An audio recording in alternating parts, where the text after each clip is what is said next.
And by edit, I mean building uh, my Imperialis stuff. Currently, I have 16 Imperial Guard lighters to build. I kind of bought these a while back, and I don't know. I don't know. I thought they would be like super what I wanted, and now I'm not sure based on some of the army lists I've been building whether or not I would use them or not. I mean, I guess if I were to build like a couple of big units of veterans, which, in this version of the game are your close combat guys, then maybe being able to airdrop them in to wherever you want on the board, yeah, that'd be kind of fun, right? Not sure how competitive it is, but I generally don't really care so much about the competitive aspect. I mean, I'm not saying I would actively build armies that are going to lose. I'm not doing that, but I generally don't worry about trying to min max stuff anymore. You know, so we'll see who pops in and what they got to say. I will say this: Cold Iron Oven has been making some really cool memes, and honestly, Shadow will never admit it because he's too much of a manly man to admit it. But I'll say it. I'm glad that the last couple of memes on Shadow have been pretty laid back uh, and I'll say it in front of the whole world, and maybe Shadow will see this or not. Sometimes I think we are a bit hard on Shadow, and by we I mean me. Yeah, Shadow is a good person. He really is, and the thing is you can joke about something, and it's a joke the first time, but at the 100th time, it goes from being a joke to just being like super annoying. So honestly, I'm glad that Shadow hasn't just went ahead and been like, F those guys. I'm just not hanging out with them anymore because all they do is talk smack about whatever, right? See, now when I piss Bear off, the thing is I'm just trolling him a little bit, but Bear's easy to piss off. I think that's part of his charm, because he's a bear. And you know how bears are. You know, they can be very grumpy bears sometimes. So, yeah, right. But I don't know what happened too. Like, I feel like I've been one of the meanest guys as far as making fun of Shadow, and I used to be the guy that always like yelled at my brother and said, "You need to stop being so mean to Shadow," right? And now I've become the thing that once I stood against. Well, it's like that writer said: if you stare into the abyss, you the abyss stares back. So anyway, I'll leave it at that. I mean, I really don't think that you know. Honestly, I don't think that Shadow is like pissed off in any way about any of this. This is just me talking. This is me saying stuff. Uh oh. We got the Swamper. See what in the hell this guy wants. Hey, How you doing, homie? pretty good. Geesh, man. You and your allergies, I sure hate it for you. It's asthma right now. Whew. Oh man, that's not better. Yeah. I hope you got your inhaler handy. Yeah, I do. Good. So what's new? We played our game yesterday. Bubba's game. Bubba's game. Yeah, I mean you gotta be specific because you're in a couple games. Three so far. So how'd that roll? We went through a dungeon that was made of rose quartz. That's kind of cool. Everything's pink. Well, that would be weird too because as you're like exploring the caves and everything, like your lantern lights would be Reflecting off of it, yeah, it's got like a dull shine to it. yeah. So And also, it's not a cave; it's a tower, a wizard's tower. well, that's cool. I don't know if you know this or not, but in I think the Czech Republic or the Slovak Republic or whatever, they actually have like a giant crystal mine Hmm. that you know is exactly kind of like what you're talking about. Yeah. You know, a whole mine that's just like full of you know, or made out of crystal. Which Mobius, good day, sir. Good day to you. And my character accidentally broke something that was worth 1,000 gold. Well, that's got to be a little painful, I would think. Yeah. Yeah, I think that's a little painful, but you know, these things do happen. I didn't even need to. The statue that we were fighting kind of came alive. The statue that I took the thing from came alive. Very Dwarf old nearly school. killed it. Then I tried to attack it, missed. And then at the end, the DM rolled to see. At the end, after it died, DM rolled to see if I asked me to roll to see if I dropped it, and I did. Well, I mean, you don't have to say DM. You can just say Bubba. We know who you're talking about. Yeah, Bubba, he got me to roll, and I rolled poorly. On a 1 to 3, I would have dropped it, and I rolled a 3. Well, I mean, Like, I wouldn't beat myself up about it. You know, these things happen. yeah. If it didn't break, though, we might have made enough experience for me to level up. Well, I mean, there's more to the game than leveling up, man. I know. I mean, if you're having a good time, then you're leveling up. You Not to know what I mention, we mean? kind of need the gold to start working on our base. Oh, you guys are going to start building a little base. Nice. Yeah. OSE rules, so, it's expensive. Very expensive. Well, I mean, it should be expensive regardless of the rules. I mean, Yeah, with the OSE rules, it's like what 75,000 gold just to make the keep. well, If you want a full castle, it's like 200,000.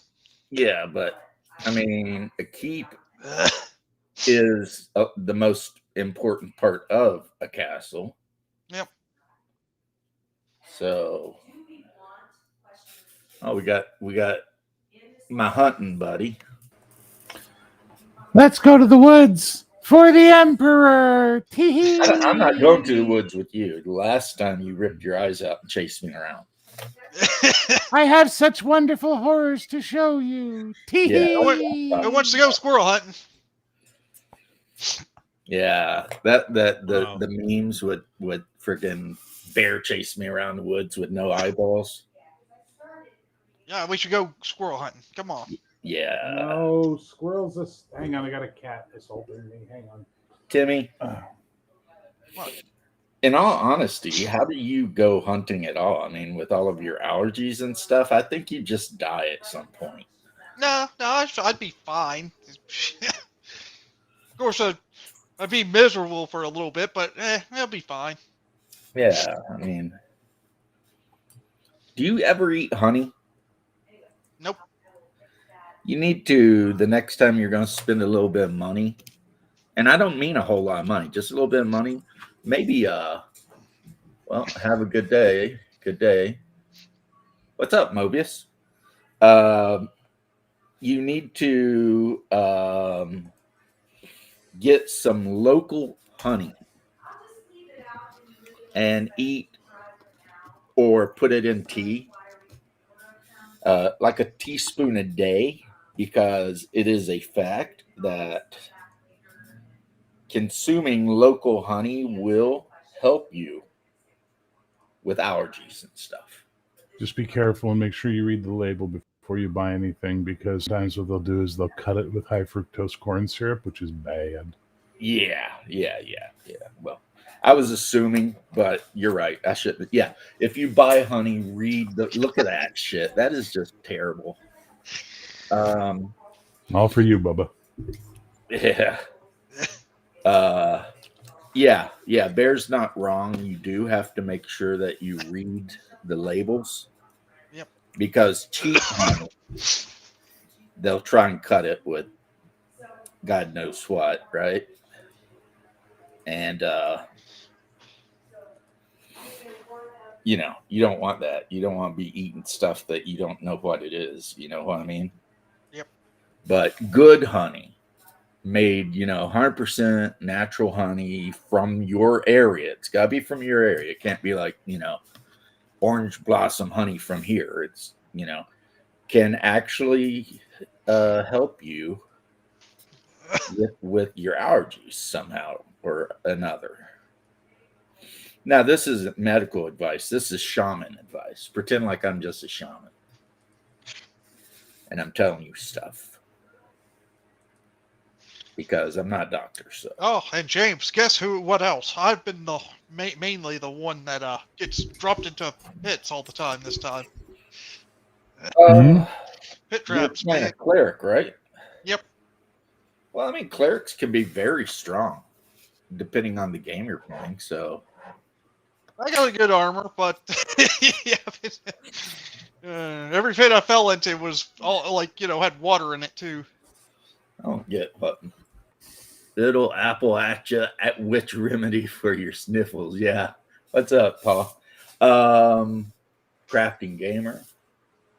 Did Mobius leave? What was that about? Oh, he hates me.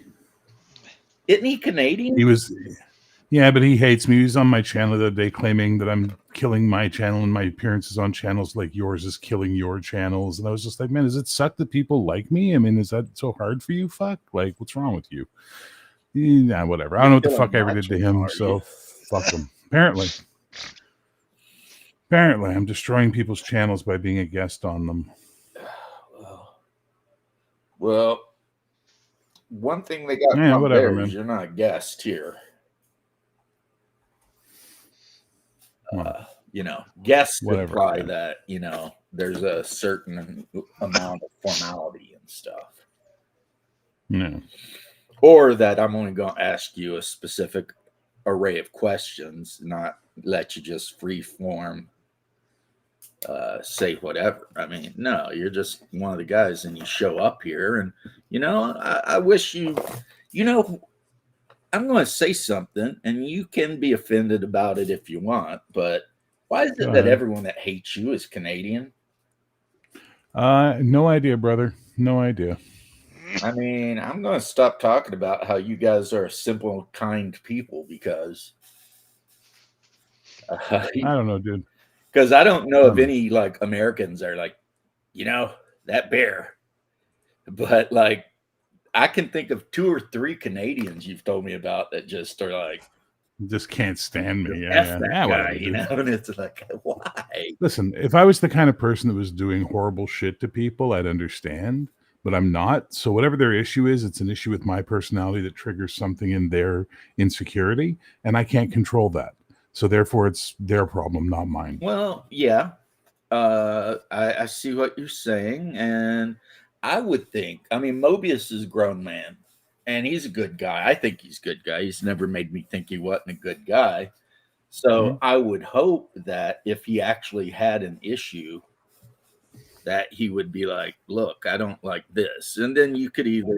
I offered it to him once, and he just chose to ignore it and just continue being rude and mean to me. Dude, it all started during that fucking bullshit 4E thing that happened a couple of years ago with me and Cody and then all that bullshit. And 28 millimeter made some shitty video about me talking shit about me. And then someone told me, hey, go look at this video. I looked, and in the comments, Mobius 8 was calling me a control freak. So I blocked him. I'm like, fuck this guy. I block him, ban him, whatever. I don't want this guy around me if he's going to be talking shit about me on other people's comment threads, whatever. And he denied he did it and all that. It's like, motherfucker, don't tell me to ignore my own eyes. Well, I mean, can a DM be a control freak, really? I don't know. Well, and that's the thing is I'm not. I might be dominant. I might be a lot of things, but I'm not a control freak. Yeah. But regardless of that, even if I was, the fact that, someone who hung out at my channel was around the scene I was in, knew a lot of the people I knew, couldn't take 2 seconds to have a fucking private conversation with me, and just joined on a bandwagon of hate from some people who were misinterpreting something and were wrong is sad. And I let it go. I didn't care shit if I saw the guy around. I tried to ignore him unless he said shitty shit to me. And I'd even be nice to him in chats. And then he was the other day on somehow when I demonetized my channel, all my blocks got turned off. Yeah. So he just showed up on my thread and started talking shit about me in a live stream while I was broadcasting. And I'm like, "Are you drunk? Like, what the fuck is wrong with this guy? Fuck off." Yeah, well, I am naturally a guy who likes there to be peace in the group, but yeah, I feel it. Sometimes I guess you can't, and it makes me a little whatever because Mobius has been around for a very long time. Yeah, but I mean, holding grudges and taking people's opinions about games personal and shit, that's it's so stupid. That's just who cares, it's it's not a big deal, and that's what I would tell him if he talked to me. I'd be like, Mobius, man, this is not a big deal. I mean, if he were talking shit about family or real shit, I'd be like, okay, I get it. You need to have a word with him and be like, hey, when you got upset at whoever you got upset with and said, hey, you crossed the line there a little bit, bro. And everybody's like, well, okay, that's cool. And you move on, right? Yeah, well, that's the idea, right? But I mean, at the end of the day, look, I'm going to be honest with you. I don't give a fuck. You know what I mean? I know who I am. I know how I treat people. I know what I do. You don't like me? That's your fucking problem, not mine. See, that is so wild because I find that I do care. I used to. Coco, what? Bear's here. I gotta go. I gotta go. Well, the thing is it's weird that it's not that I actually care what people think about me. Yeah. But I do care when people in our scene are hating on each other for no reason. All right, let me make this abundantly clear. I'm not hating on the guy. Damn. I don't give a fuck. There's a difference. Well, I wasn't saying you were. I'm saying I'm just clarifying. Like when everybody went after John, and it was like, I was so stupid. And it's like if John wants to interview freaking, Jeffro, I call him Jeffro. Ain't nobody's business. Yeah, it's John's business, exactly. Man drama. I know, man. Men, sometimes we can be as freaking worse than a flock of old women. That is true. But a sword to the dome sorts it out. Right? Right. That's what we need. 3 swords and or 3 shields and a sword, right? And we can say we had an engineering dispute. 13th Warrior, such a good movie. It is, right? Bet on him if you want. Anyway, let me just say this officially for the record. Someone doesn't like me, I don't give a fuck. If I did nothing personally to them, I've done nothing horrible to them. I've never gone out of my way to hurt them or steal from them or call their families down, and they got a problem with me, that's their fucking problem, not mine. Yeah. See, I hear you. I guess I'm just different. Deep down inside, I would like everyone to get along. Sure, but we can't. We're humans. Yeah, I know. Some people, I've got my own haters. Well, I've got a hater. I think we share a hater. And it makes me sad because I actually like the person that hates me, but can't Joke? be helped, you know. What joke? What are you talking about, George? I see no jokes. George, yeah, his joke must have got auto censored or something because Yeah. Must have, yeah. that. And he's like, Yeah. I'm joking, and it's like, we never saw what you said, homie. Yeah, what the fuck are you talking about? I gotta do my It's like- job for a couple of minutes. I'll be right back. Okay. His joke that he said joke. Oh, I don't know. could be, man. Yeah, there's so much drama in the LBC. It's freaking hard being, James MCKEE. And yeah, it is an observation. It's like almost all the people I know of that have an issue with Bear at all are his fellow countrymen. It's like, I don't know what that's all about. It's like most Americans are cool with Bear. It's like, whatever. Yeah, it is. Well, first off, my energy is not feminine. My energy is, I guess, at this point in my life, I'm a bit of a peacemaker kind of guy. And no, I don't mean the crazy dude that just shoots everybody. But I really do wish that everybody could just, pull the Rodney King thing, can't we all just get along? And Hey, Vic. hey, Vic, reprobate. Yeah. See, that reminds me, Vic, at some point, luckily my wife, I think, is off work in a couple days. I may ask her very nicely to run me by the store so I can finally put your box in the mail. Oh, yeah, and James, for our next session, we're going to be down one player.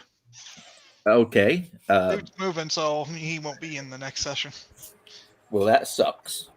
And he's the other frontliner, so we'll have the cleric as the front line. You're gonna die. That Nah, can I work. don't think so. In some games, that can work. The Good thing is that we're in a low-level dungeon. It's not like that big of a deal. yeah, you say that. And then, It can, I guess, but I mean, it's like, we're in a low-level dungeon. It's that big of a deal. Next thing you know, they're all screaming, save me. The Lord next thing that Jesus." happens is this, James. This is what happens next. They're running around the dungeon like this. Let me show you the horrors I have seen. So, yeah, Rooster is trying to tell a joke, or George, except that the auto whatever that happens on I don't know if it's On YouTube? Facebook or is it Restream, but It's one of the YouTube. programs there will literally just cut people's shit. I think it's YouTube. yeah, YouTube Yeah, usually. it's like, it's really weird. I used to there for a while because I got my phone stand. I would watch my own video on my phone, and I would notice that there were so many more comments on the phone than on and I'd be like, what is going on here? Like, but there's just some words that piss the AI off, and then they're like, well, now we gotta be this way. Yep. Yeah, Coco. Yeah, you were there, Coco. You were there. There's only a couple goblins. What's the worst that could happen? Well, actually, good for me. The gnome plays flute. The gnome plays flute. Yeah. The first thing we really fought in this dungeon were undead skeletons. Well, that's good because you're a cleric, but the problem is you've said it shouldn't be much of a problem, and that means that it's going to be a huge problem. You know that, right? I mean, test not thy Lord or something like that, and you've done it. You've already been like, oh, this is going to be easy. Nah. Bubba heard this, and now he's going to be like, oh, really? Huh? Oh, really? Yeah. I'll tell you. Easy, huh? All right. Well, here's where I throw a millbog or two in the middle of that goblin group. They look just like goblins, but all damage just kills them. Oh, boy. Oh, no. Hey, you know what? I've already fallen for one trap, too, because I sat on top of a mimic. You know, I blame you though, because anyone who's wandering around dungeon and sees like a big comfy stuffed leather chair and think, Deserves you it. know, I'm gonna have a seat. You know, you get what you get. Or a Well, random, beautiful, horny female elf. Yeah, the and you're random like, beautiful, oh, you know. oh, the beautiful elf is here. I will know, why am I doing this? What's wrong? Ah, my soul. Yeah. well, Yeah, to be fair, the first thing that we tried was actually a throne, which the wizard actually sat on and gained an intelligence point, and then I sat on, which lost me an intelligence point. That sounds like some B1 shit where there's the room with like the 7 pools, and every time you drink out of a pool, some random thing happens or whatever.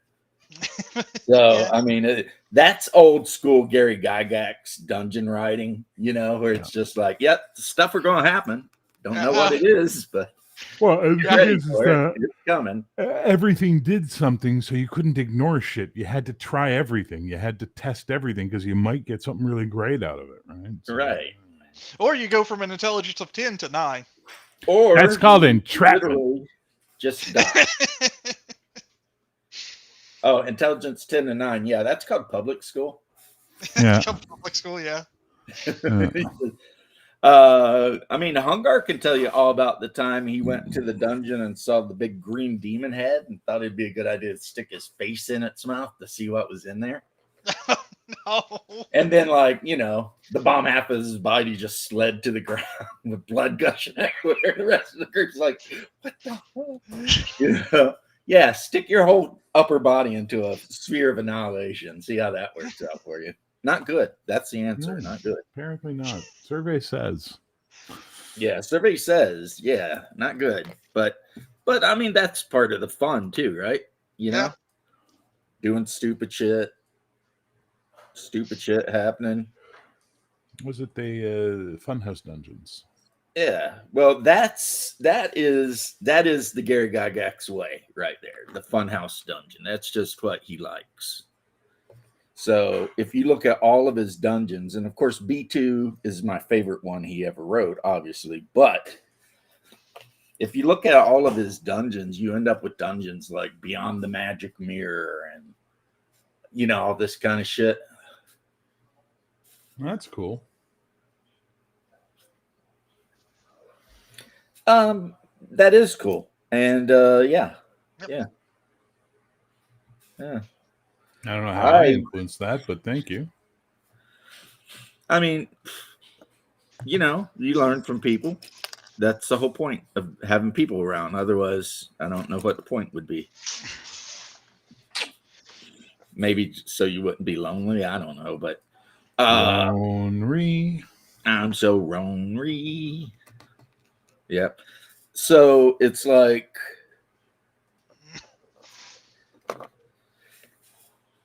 I was up a little bit later than I wanted to be last night after I logged off reading the Gazetteer so I could figure out, you know, how to handle the city of Chromium, or not Chromium. I think it's Coronium or whatever. Anyway, it doesn't matter. The main city on this place. I should know how to say it because I was repeating it over and over last night as I was watching the story. Because the first adventure in that video, they go to the city to try to rob a tomb, and it ends up being the old. Let me get my thoughts straight. It ends up being the old temple of Sethagua. Hmm. So one of the thieves gets killed. The other one gets his right arm ripped off. A bunch of stuff happens. But the point is, they mention the name of that city like a dozen times. And the whole time I'm sitting here being like, remember how to say the word. And then, you know, I get on here with you today and I'm immediately like, yeah, I don't remember. Yeah, shit happens. But apparently, yes, it's very much a large city, and most of the people who can afford stuff live on the south side near the port, which is called the New City. because the old city, which goes on for blocks and blocks and blocks, the people who live there tend to live in tents in the street and stuff because they're afraid to live in the houses because they've gotten it in their brain that all the towers and houses in the old city are haunted. So it's like a really weird kind of thing, right? And plus the people at Greebly Bay, they're starting to look really weird with like wrinkly necks and weird shaped heads and like really blubbery lips and stuff like that. So like somebody's gonna have to figure that out at some point. But you know, yeah. I mean, I know what it is. Obviously, we all do. Except maybe Also, left probably don't know. no. Yeah, it's one of the main things that Mr. Howard Phillips Lovecraft really was terrified of, and that is degenerative whatever caused by interbreeding with monsters and shit. And that's why there's a couple of different stories where it's all about, you know, some normal person reproducing with some kind of monster. And Morningwood Milk Farm. What? yeah, Morningwood Milk Farm. No, we don't need any of that. Brought to you by the letter F for forgetful or other choice words. Like I said, they don't understand when I say stuff on Twitter. Down, down, down. Yeah, I can't help it. I'm still a Kanye fan, even if he is insane. If he is insane? Well, If? the way I said it kind of implies that he is insane. Like, I'm a fan even if. I guess I could have said even though. Exactly. Yeah, I'm being pedantic, though. No, I get it. I mean, you guys, I guess, got a better English teaching system up there than we do. Hardly. Or care more about it or something. I just had a really mean grandmother. Well, plus you're a writer, so I mean, it's kind of like your mode of creation, right? Words. Our grandmother would never be able to. No, my grandmother's mentality was that she wasn't raising a savage. My grandmother was pretty proud at how savage we were. I'm not No, surprised. not really. My grandmother said the funniest shit one time. I'll never forget it. It was we were all sitting around and something had happened, and she said, I did my best to teach all of my kids. And this is my paternal grandmother. And she said, I took them to church and everything. And yet somehow I ended up raising a house full of liars and whores. Fair. I got to do work for a minute. I'll be right back. I was just like, okay, grandma.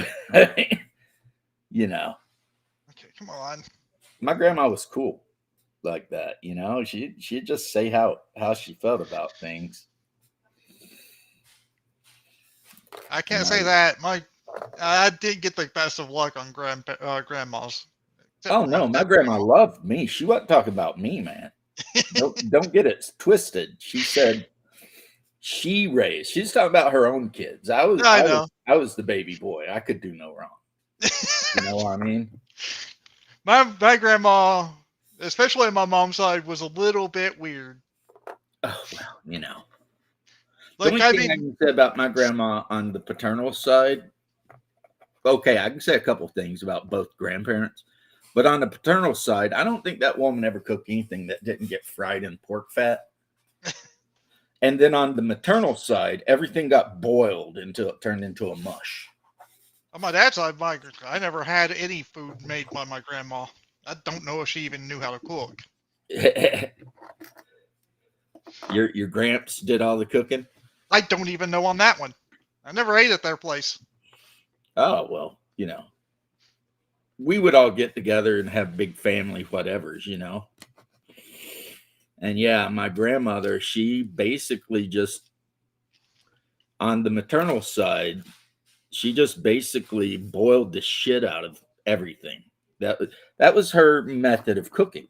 Just boil it until it falls apart and then eat it. I know that on my mother's side, yeah, grandma did cook there, but I wouldn't say she was anything great. Now, step grandma, who my papa remarried to, she's really good at cooking. Yeah. Well.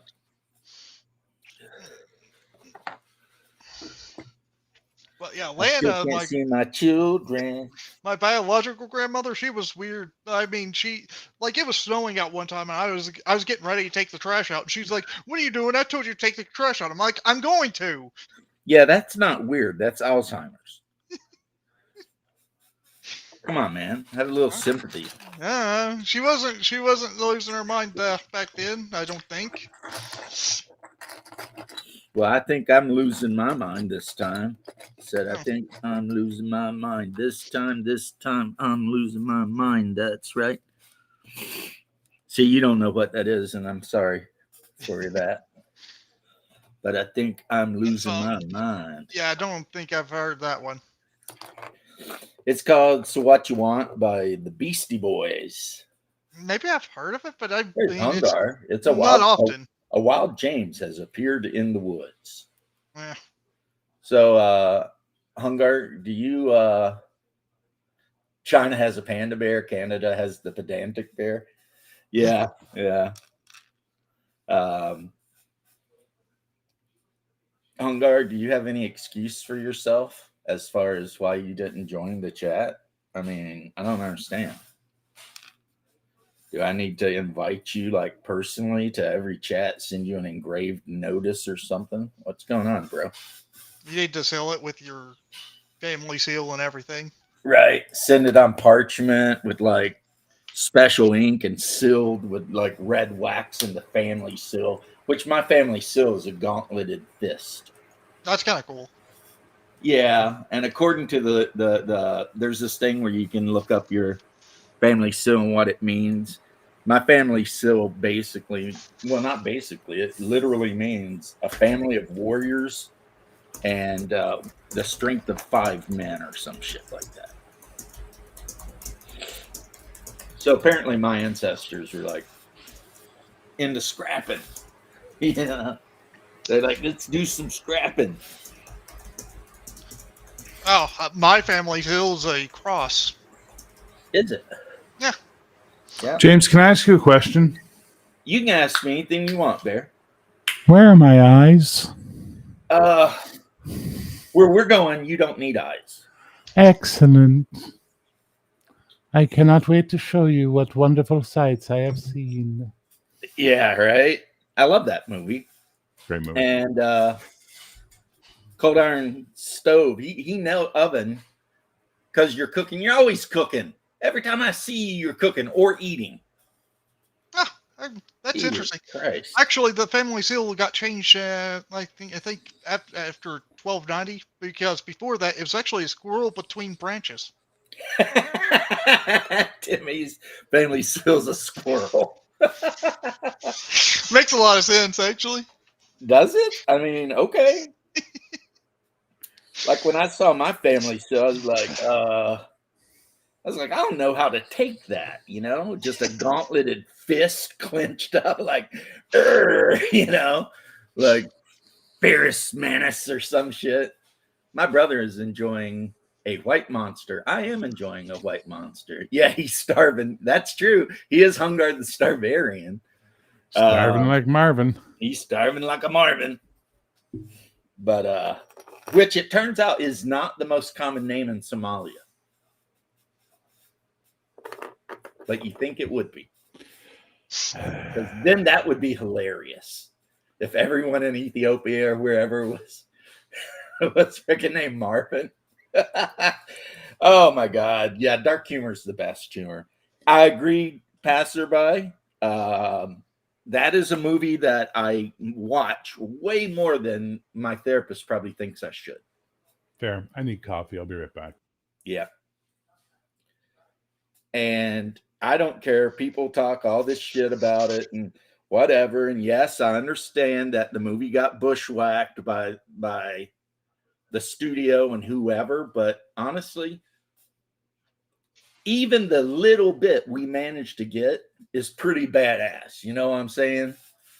And of course, we can all dream that at some point in the future, somebody will be digging around in a basement or an attic somewhere, and they'll be like, "Oh shit! It turns out my grandpa worked on that filming, and he saved, like all of the shit. Wouldn't that be amazing? That'd be a miracle."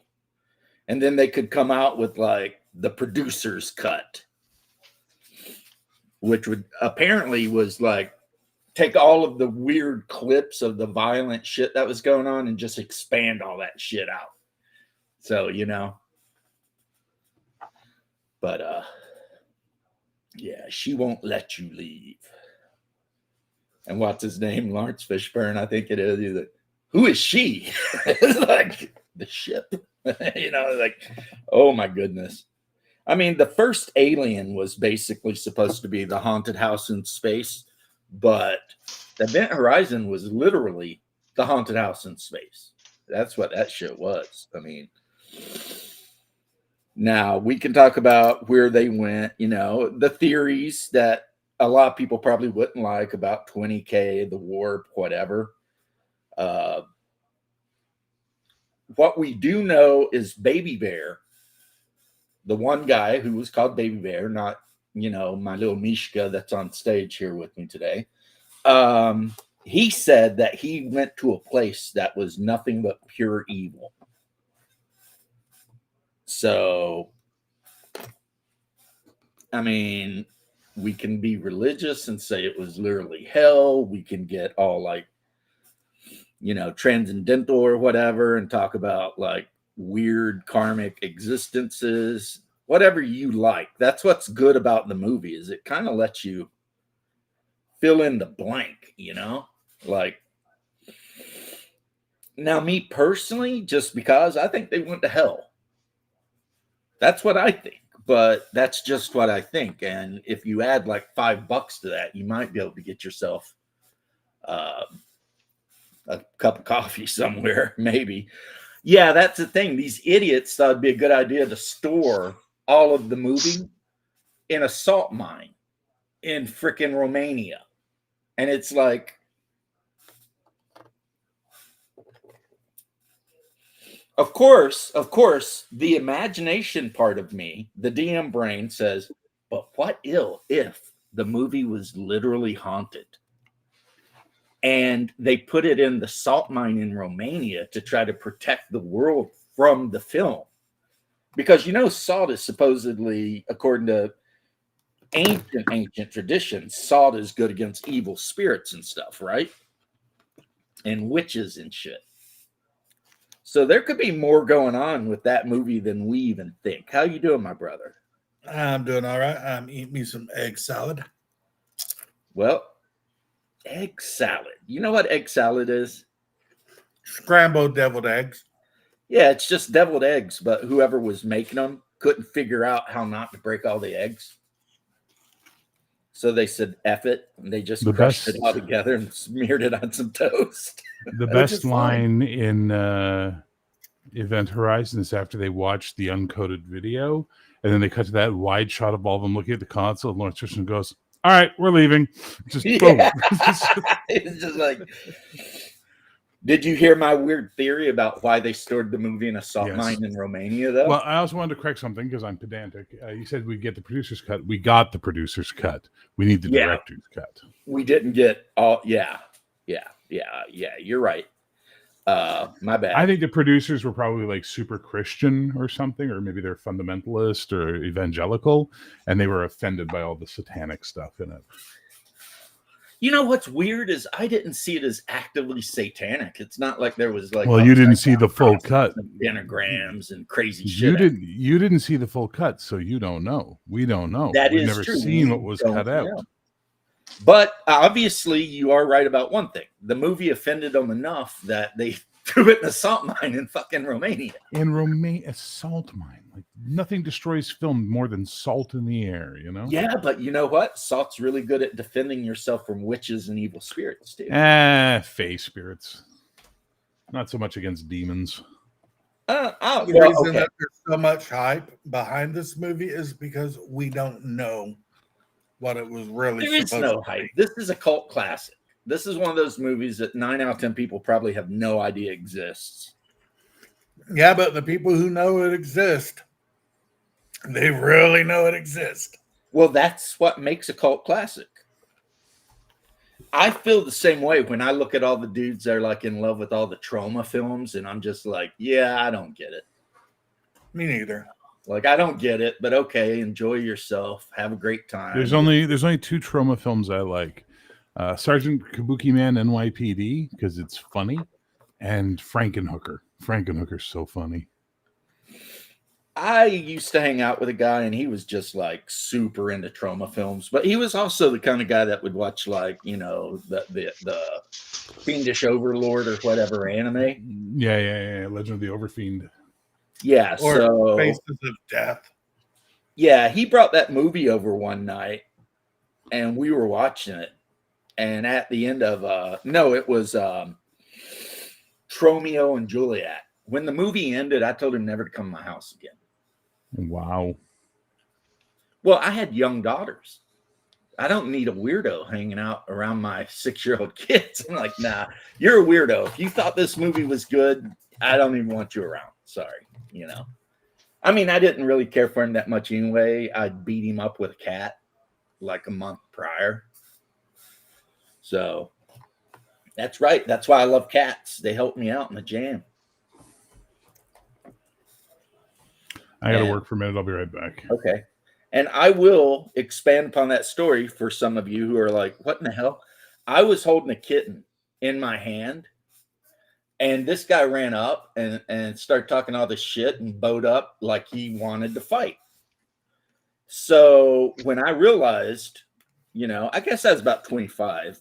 When I realized we were getting ready to fight, I threw the kitten at his face.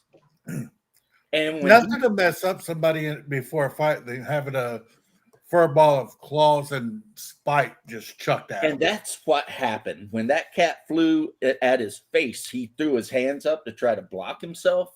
And that gave me just the time I needed to close that little bit of distance and put it on him. And, so that's the story of how I threw a kitten at someone's face and then beat their ass. But to be fair, he started that shit. I don't even remember why either. I think it was because I talked some shit about some bitch that he liked. And, he was being a simp ass bitch.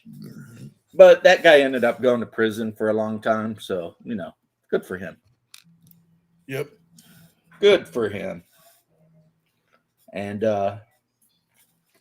best of all, the cat was completely unharmed. It didn't really care, It hit his face with its claws out, and then by the time shit went down, the cat had already hit the ground and was gone, man.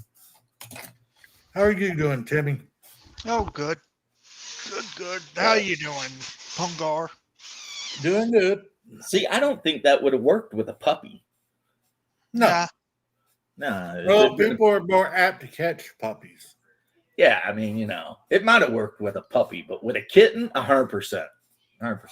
It's just like bland. But so I guess the lesson of that story is if I'm holding a cat and you want to fight, wait until later. Wait till I ain't got a cat in my hands to start the shit. Plus, I don't know if he really wanted to fight because he started talking. And as Hungar can tell you, when I want to whip somebody's ass when I was young, I didn't start with talking. No. I started with a sucker punch right to the freaking grill. That's how people knew I wanted to fight. When I ran up and just knocked them the fuck out, My favorite is when I was going to fight with somebody and they'd always be like, go ahead, hit me. Okay. Wow. One night, I was drunk and I watched Hungar commit assault and battery with a beer can. That's not all I did that night. Yeah, but we don't need to get into, well, okay, we could say He beat the dude up with a beer can. It was a full beer can, and he's just beating this guy in the head with it before it busts open. And then he slept with the dude's girlfriend. He was messing with you. Not cool, man. Well, yeah, you can't start shit with me, and Hungar's protected. Don't start shit with my brother, and I won't try to make your life hell. Yeah, his girl was a whore anyway, right? It's simple. So, Anyway, though, I am building these lighters for the Imperial Guard, and I've been re-listening to Clark Ashton Smith's Hyperborean Chronicles. Hyperborea. Yep. And, just putting together a basic how you guys are all going to meet. Well, welcome to the club of knowing how awesome white monsters are. Well, they're just orange. Hungar. It can be the same. It's a white can, but it's just orange flavor. Yeah. Yeah. But it works really well. You're not allowed to drink monsters, so shut up. Yeah, but the can makes it work well. You're making a racist joke. You sleep with black people and have black children. Shut up. That's a racism. I love racisms. You know who said that the other day on a live stream? Anthony Gold. He's like, I'm not racist against people, but I'll admit I do like a good racist joke every now and then. That's what that was awesome. Hey, Hungar. Yeah. I'm going to call you out yet for your character, like you said you would. I thought I did. Didn't you read it yesterday? I read the PDF, but I said, do you want me to give you the thing or not? And you said, yeah, give it to me. So I gave it to you, and you still haven't done it. No, yesterday I didn't do hardly anything. After 2 hours online, I had a lot of shit to do around the house. Is English an option in this conversation? Because I don't know what the fuck I'm you eating just said. something. That's all I heard. By the way, I just sent you a gift. You can change your avatar. Look on Discord. I just sent you your own personal gift so you can update your avatar here on Restream, sir. My brother guilted me stream currently, so yes, English is optional. That is fair. I should. And my brother guilted me onto coming online. Listen, that guy on the lower right, he's worse than a hillbilly. That is a natural born Florida man. Hungar. As far as you know, remember you found me beside a dumpster. But it was in Florida. Okay, can you two stop being assholes to each other for 2 seconds? Yes. Hungar. Yeah, no, we can't. It's genetically impossible. I said yes. Hungar, no one is bullying you out of anything but love. We love hanging out with you. We want you to. So keep that in mind when you feel like you're being bullied into coming online with us. Oh, I am bullying. And I tell Mom. Shut up and let me be your fucking publicist on this one. Jesus Christ. I tell my mom on him too. Anyway, Hungar, I sent you an image on Discord you can use for your avatar here on Restream. It's way cooler than the one you have. I spent 2 hours yesterday on YouTube.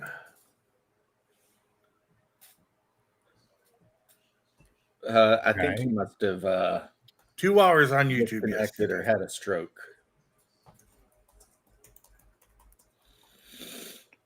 You spent 2 hours on YouTube yesterday, and that's a lot.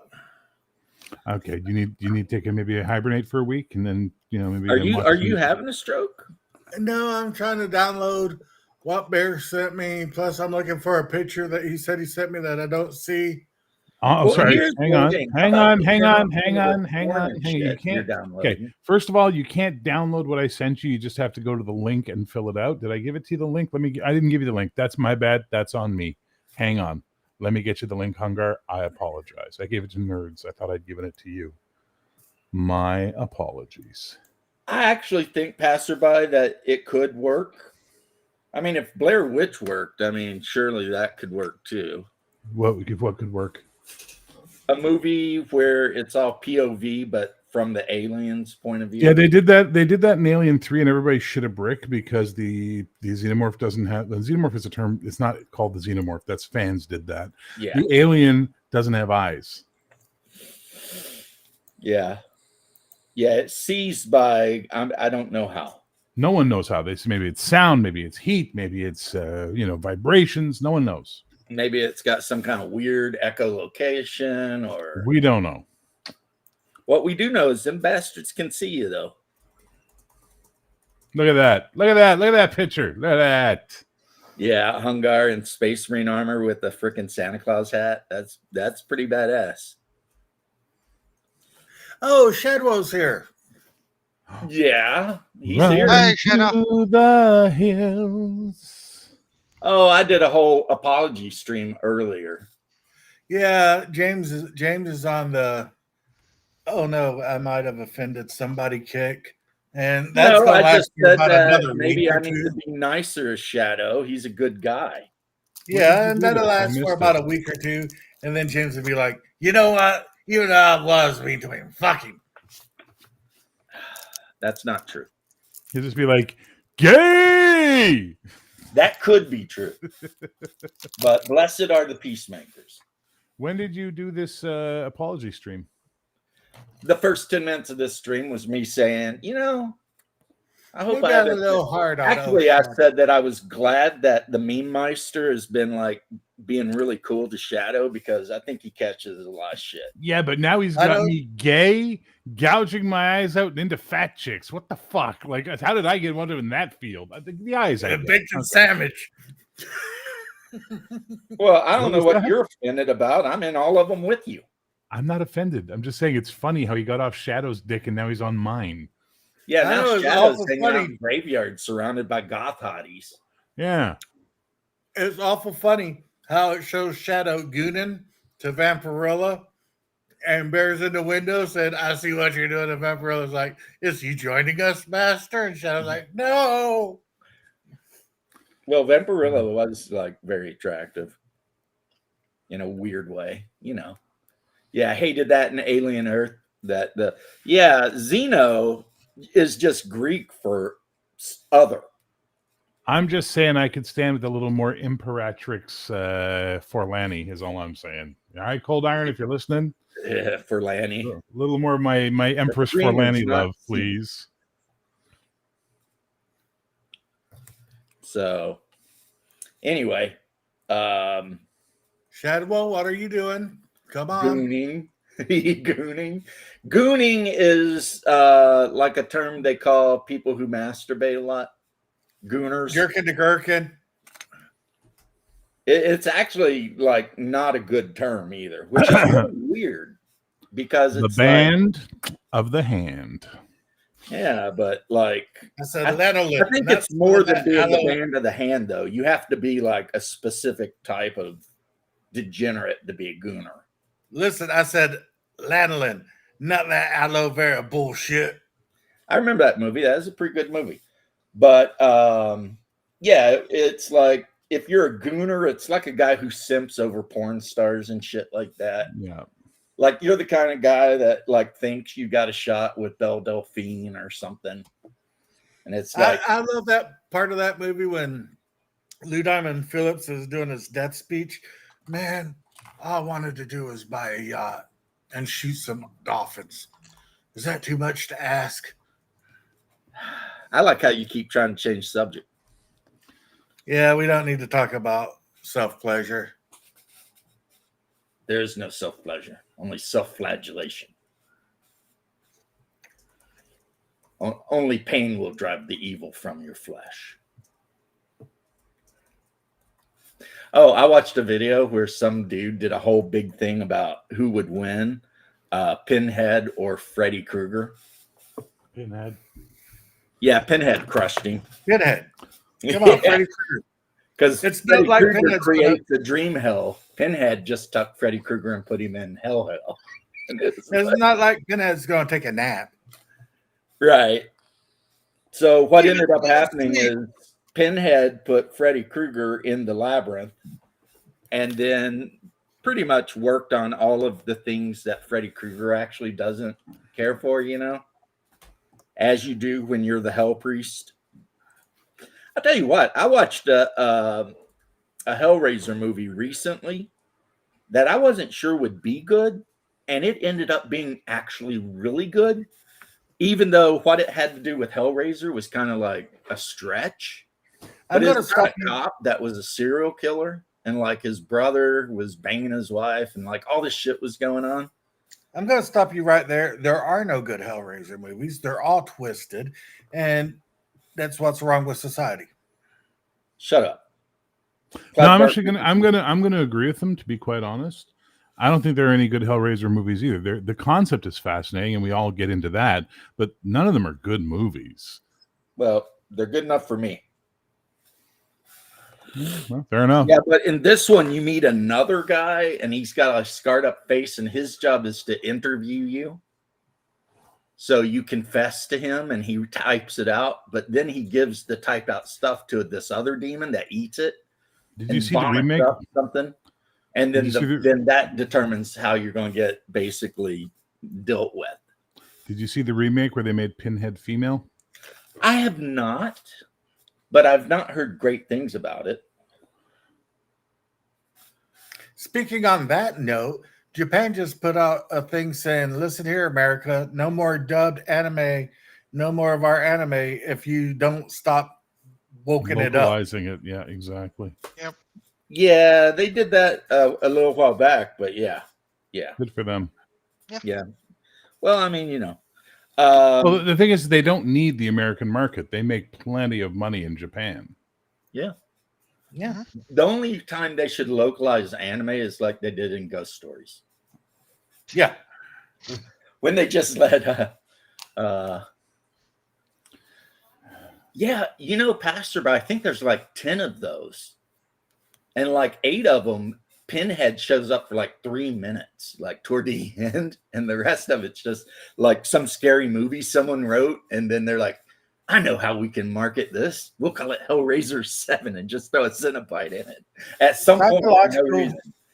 Psychological horror is so much better than any gore. Okay, what's your favorite horror movie then, nerd? See, you don't even know. The one with can Johnny answer. Depp where he's looking for the book. Ninth The Gate. Ninth Gate? That You think shit's that's a scary. horror movie? That shit's scary, man. Oh, okay. Because it could Man. actually happen. Jason, you know, 90% of these, oh no, we got a flat tire. We're stuck here in a cabin of haunted hell. Does the engine work? Fuck the rim. Let's go. You know, common sense. would say I want to see that. I want to see that. I want to see Friday the 13th Appalachia. 99%. Are you of done horror fucked up, movies- son? You in our holler now. Yeah, right. Like, No, it's like people, we got flat tire, we can't leave. If there's people running around killing people, I'm driving on the rim. well, Rims aren't here's, that Can you expensive. imagine? It's like Wrong Turn meets Friday the 13th, and you think it's going to be Jason killing people, and then it just turns out it's this fucking rednecks hunting them. That'd be pretty Yeah. badass. they had a movie like that a long time ago, but it was set in Australia. But otherwise, what you just said was exactly the movie. He's like, Have oh, you no, ever he's got a seen- knife? Have you ever seen the French movie High Tension? No, I don't think so. It's fucked up. It's like it. I won't ruin it for you because I really think you guys would enjoy watching it. Throw subtitles, get a dub, whatever you need to do. But it's basically about these girls in France, these 2 girls running from a fucking axe murderer, and it's fucked up. Like, Well, the French make some wild ass movies, man. Catacombs I'm was a neat movie. The one about the Yeah. girl who got stuck in the catacombs underneath, you know, Paris. France, yeah. Yeah, that was a scary movie. What was the movie with Ghostface in it called again? Scream. Scream. Scream. Yeah. Which that doesn't make any sense to me. It's a freaking teenager with a knife. I've got a gun. Yeah. Yeah, but you I see gotta understand, the movie was filmed up north somewhere. Yeah. No, it was in California. It was set in California, I think. Yeah. Yeah. Here's the thing. Well, I find you it know. funny because somebody actually made a joke about that, and it's like, oh, somebody's in here with the knife. Yeah, let's go hunt them down. You know, like they have the meme. It's like when someone breaks into your house and they hear the Mortal Kombat music start.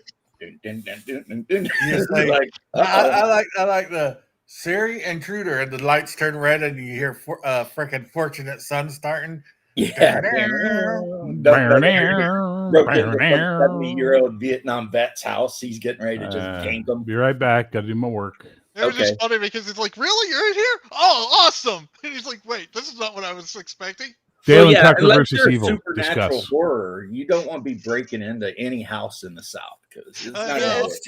It's just like what exactly. Or the hood. You ever notice that the bad guys never break into like public housing? No, Oh, of course not. Because a brother where will they all just come straight up from. lock them up. You know what I'm saying? Yeah.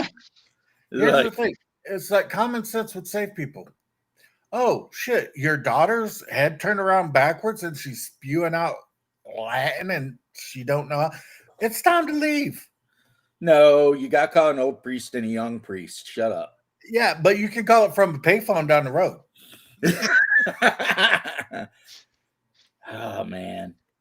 Oh man.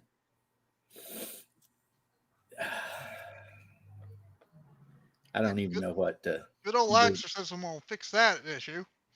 Yeah, you know, just Oh, it's Halloween and you want to go to the haunted cabin out in the woods? How about not? but you can't go because your roots are showing. Exactly. You know, I'm not going to put myself in any Yeah, no horror idea movie what I just situation. said. Black, number one. Okay. But yeah, I'm not putting myself into any situation where I'm going to be in a horror movie. Yeah, the Hellraiser I'm talking about, it's actually really good. And the twist ending is that the cop that's trying to find the serial killer is the serial killer. And the whole point of the movie is eventually he gets caught and he has to go through the process with the scarred up dude that writes down all of his sins and the other dude, and then basically dragged into the labyrinth for it to be tortured. You know, by the Cenobites. So it's kind of like, it's a weird movie because in that particular movie, the Cenobites, evil as they are, aren't necessarily the bad guys. Since their whole deal is to punish a serial killer that's been running around So murdering. necessary evil. Yeah. Plus, I've always really liked the whole thing with Pinhead. Scary movie for me is, let me tell you about the time I almost died. Now remember, I said this was the time I almost died. Yeah, Exactly. that was a good one, man. See, that shit's scary. Yeah, that That's a one was good pretty movie. creepy, if you believe. There's not a lot of blood and gore. It's just, it messes with your mind. Time is on my side. Well, it That is one a movie fact that you from told me to watch extra where the biblical- guy's interviewing a demon. Right. Well, That shit was it's scary. from extra biblical sources, but the demon is one of the very few demons mentioned by name in the actual Bible. Azazel. Azazel, the beast of the wasted places, and blah blah blah. What And, was the name of that one movie where the guy's interviewing the demon in prison? Oh, that's oh shit, Nefarious. That shit was scary. Do you ever watch Exorcist 3? No. That shit's scary. Are you That talking is- about the one with Patton? With George C. Scott. Yeah. That's a good fucking movie. Dude's a cop and he's running around and they're finding people with like their heads cut off and stitched onto other shit and all this weird shit. And that's all you got to say, and leave it from there, man. But George C. Scott. I'm not into scary movies. No, Well- it's satanic. It's biblical. It's really good. It's the The- sequel. and the demon. So when in he that so when one- he did when Peter Blatley wrote The Exorcist, he wrote a sequel book called Legion, right? Mhm. So that He one. wrote it, I believe, and I could be wrong in this. He wrote the script for Exorcist 3 because he was so offended by what they did in Exorcist 2. He was like, "What a piece of shit this is!" So he went and he wrote a good sequel. So you watch The Exorcist, you pretend Exorcist 2 never existed, and you watch Exorcist 3, which was released in Europe as Legion. It's So amazing. it's like Highlander. You got Highlander 3, The Apology, and then the TV I worked on Highlander 3. Highlander 3 was shit, brother. compared to Highlander 2. Highlander 2 is a Uh, national treasure. What are you talking about? Highlander doing, 2 is Shadow? much better. Hey, Shad. And What's happening, gentlemen? what was I thinking Oh, there? It's like I don't think I've seen the movie Deranged. Fallen was really good. Nefarious is good, but I mean it's more of a Psychological. psychological thriller than a horror movie. But yeah, The Demon and Exorcist is actually from ancient Babylonian stories. That's Pazuzu. Attack the Block. The Attack the Block, that was so extraterrestrials made the lame. mistake of going into The council housing, which is Council British for Section 8. Which, by the way, it's an okay film. It was Can't hear you. I'm sorry. It was an overrated. It was an okay film, but it was overrated. Yeah, but you know, it's they need to be more movies like the Leprechaun shows up in the hood, Yeah. gets his little red ass headed ass beat.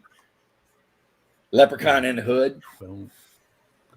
But no, it was overrated because there for a minute, until I think the guy actually sabotaged himself, they were kind of hoping to sort of kind of make Bodega or whatever his name is an actual star.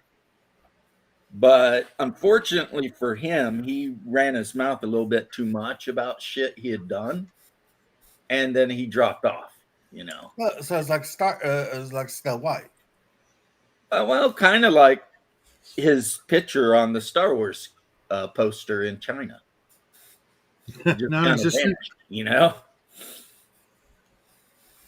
So now, could he have been like a cool guy to watch? Maybe, but again, you know, it is what it is. The only cool part of Star Wars is Christopher Lee. Well, yeah. I mean, yeah. Christopher Lee's awesome and everything, though. So that's not really saying much. But Shadow, what you been up to, man? Gosh, Nice I time. honestly, I just woke up from a nap, which was glorious because I had a really, really awesome dream. But I Wait, We did an unboxing Really? video this morning. yes, I did. Oh my God, someone sent me the coolest freaking thing ever. Yeah, what was it, dude? I didn't get to watch the video yet. What did you get? A severed head.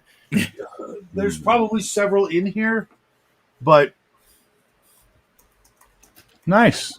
Nice. the entire 1979 box set.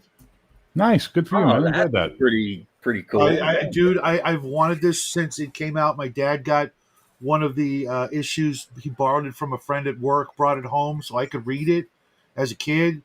And ever since then, I've been a huge fan of horror, comic books, black and white art. Not just Savage sort of. I see Conan, your dad went to the same school of child raising as my mom. right? I mean, I've Let got. your 7-year-olds watch Jaws. I've got one of- What could go wrong with that? He took us to see Jaws and Alien when they first came out in the drive-in. You guys have. I mean, this thing is expensive and heavy, and the person sent it to me from outside the U.S. So the shipping alone must have been, a kidney or something. But it's seen some wear. It's from 1970. Depends. The guy that sent it to you could be like a multi-gazillionaire. You don't give a shit. Yeah, Hey, it you wanna hear was actually a something funnier? girl. I believe it was a girl who sent it, which is even weirder. Someone's stepping on Shadwell. Shady. Your mama? I'm humbled, dude. This is because this was on my shopping list. I It's the talked hair, about it. really. It is. Now, It is the speaking of hair. hair and It's Jaws. You want What to am I- hear a what am I funnier gonna do? story than What am I than gonna do? watching Cut it off. Shadow, we're not listening to you anymore. We're making fun of you. Shut up. A funnier I story would make than fun of James and it's the hair. watching Jaws when he was little is when our mother let us watch Damon, the yeoman, and Mhm. James made our mother check his head to make sure he didn't have the number of the beast underneath his hairline. I checked my brother regularly because where he ended up, he obviously had to tell that signs shit of- scared my brother. I was like 6. Yeah, and I was like 4.5. She put whiskey in my Thank you. bottle. Thank you. It's like my Oscar. Want some whiskey in your bottle? Want some sugar? Sugar in your tea?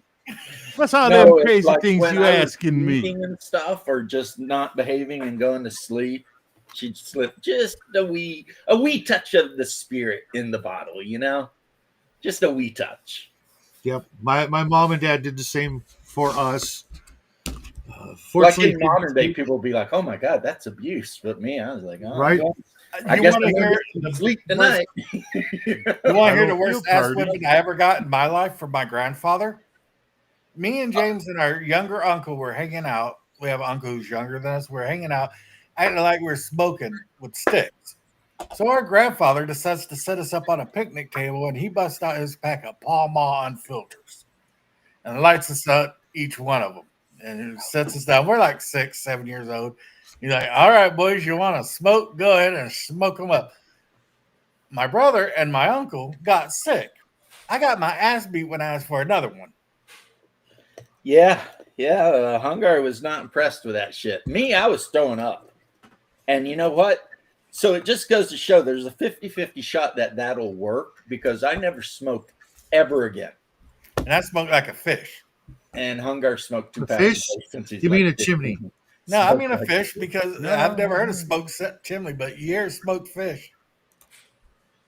You smoke Well, like he doesn't. He lives in the desert. He probably isn't. Oh, damn it. I'm doing it again. Never mind, Shadow. It's cool, man. My day has been awesome. You can't ruin it. Really? I'm not Challenge trying to accepted. ruin Challenge accepted. Yeah. Bring it, boys. We know Bring you're it. like, oh, yeah. Let me bust out my phone and start texting. Really? I do have to admit, though, that pack of those old comics, that's pretty damn sweet. Now, having is. never read any of those comics, but having watched the movies, if the comics are half as good as the movies were, then The movies and TV shows were based on those. There's one that I specifically remember that I actually saw on TV. That was an adaptation of one of the stories. Remember the one where the cop is transferring a prisoner across the desert, and then his car breaks down, and he has to handcuff him, the prisoner, and they decide to walk across the desert. no. Okay, well, that was one of them, and that was the one I remembered as a kid, and I was looking for it. I didn't find it, but that box set books, I was going to buy it for myself for Christmas, and I was willing to shell out like $350 for it. I've seen other copies of it, autographed and things like that, as high And as all that one cost you is a selection of nudes. I mean, shit, that's a good deal. I was going to send them anyways. I mean, you did say it's a woman, probably in Europe somewhere. So Yeah. Probably in Her name's Dagestan Lucy. where there's Her no name's Lucy, like, so I have no good-looking idea. dude. But no, she might be in Britain. I mean, look at Shadow. He looks like he should be in a cowboy movie or a vampire movie. I'm He sure looks like that he should be in a satanic movie about the guy who comes to town and all the housewives. It's like a Hammer film. Fuck. yeah, Yeah, he should have like on a Solomon Kane hat. he's got. I'm trying to find one. So anybody out there knows where to get one, let me know. Why don't you Besides ask your Etsy, British they're- chick. right? They're really kind of expensive. They are very expensive. Ed Gain, yeah, that was a dude up in the Midwest. That's after his mom died, he started skinning women. I thought the game was in Texas. I don't know. Maybe. I thought that was I just got through watching the BTK. His daughter was did like a Netflix thing. No. Wisconsin. You're right. La Well, Crosse. I always assume when someone says serial killer, it's the Midwest or the North. Yeah, I just always assume when it's someone making a dress out of human skin, it's Texas. or Florida. I understand that a little bit, but apparently, according to the movie, they wiped out all of the Bone Tomahawk tribe guys, so no worries. Goodbye. That movie I got to was work for a rough. bit. I'll be right back. Okay. Yeah, you want That to talk movie about was- that movie was like rough. a gender mixer, I think I'm Bone gonna have to Tomahawk, go. Western plus cannibals. Like, you got to go, Tim? See ya. Take care, man. Liv. Catch you later, bro. Yeah, I saw Bone Tomahawk with on Connell's show. We did the review of it. Oh man, that was It's pretty rough. rough. It's rough. Yeah, and the BTK killer, I had never heard of him. Oh, And- Bond Butcher killed. You know that guy got caught because he wrote a note from the typewriter in the church. He was like a deacon. No, it wasn't. It wasn't a note. He actually sent them a floppy disk that he had thought he'd gone through and made sure it was safe to send them the disk and talk to them some more. But Yeah. it had all the information they needed to track his ass down.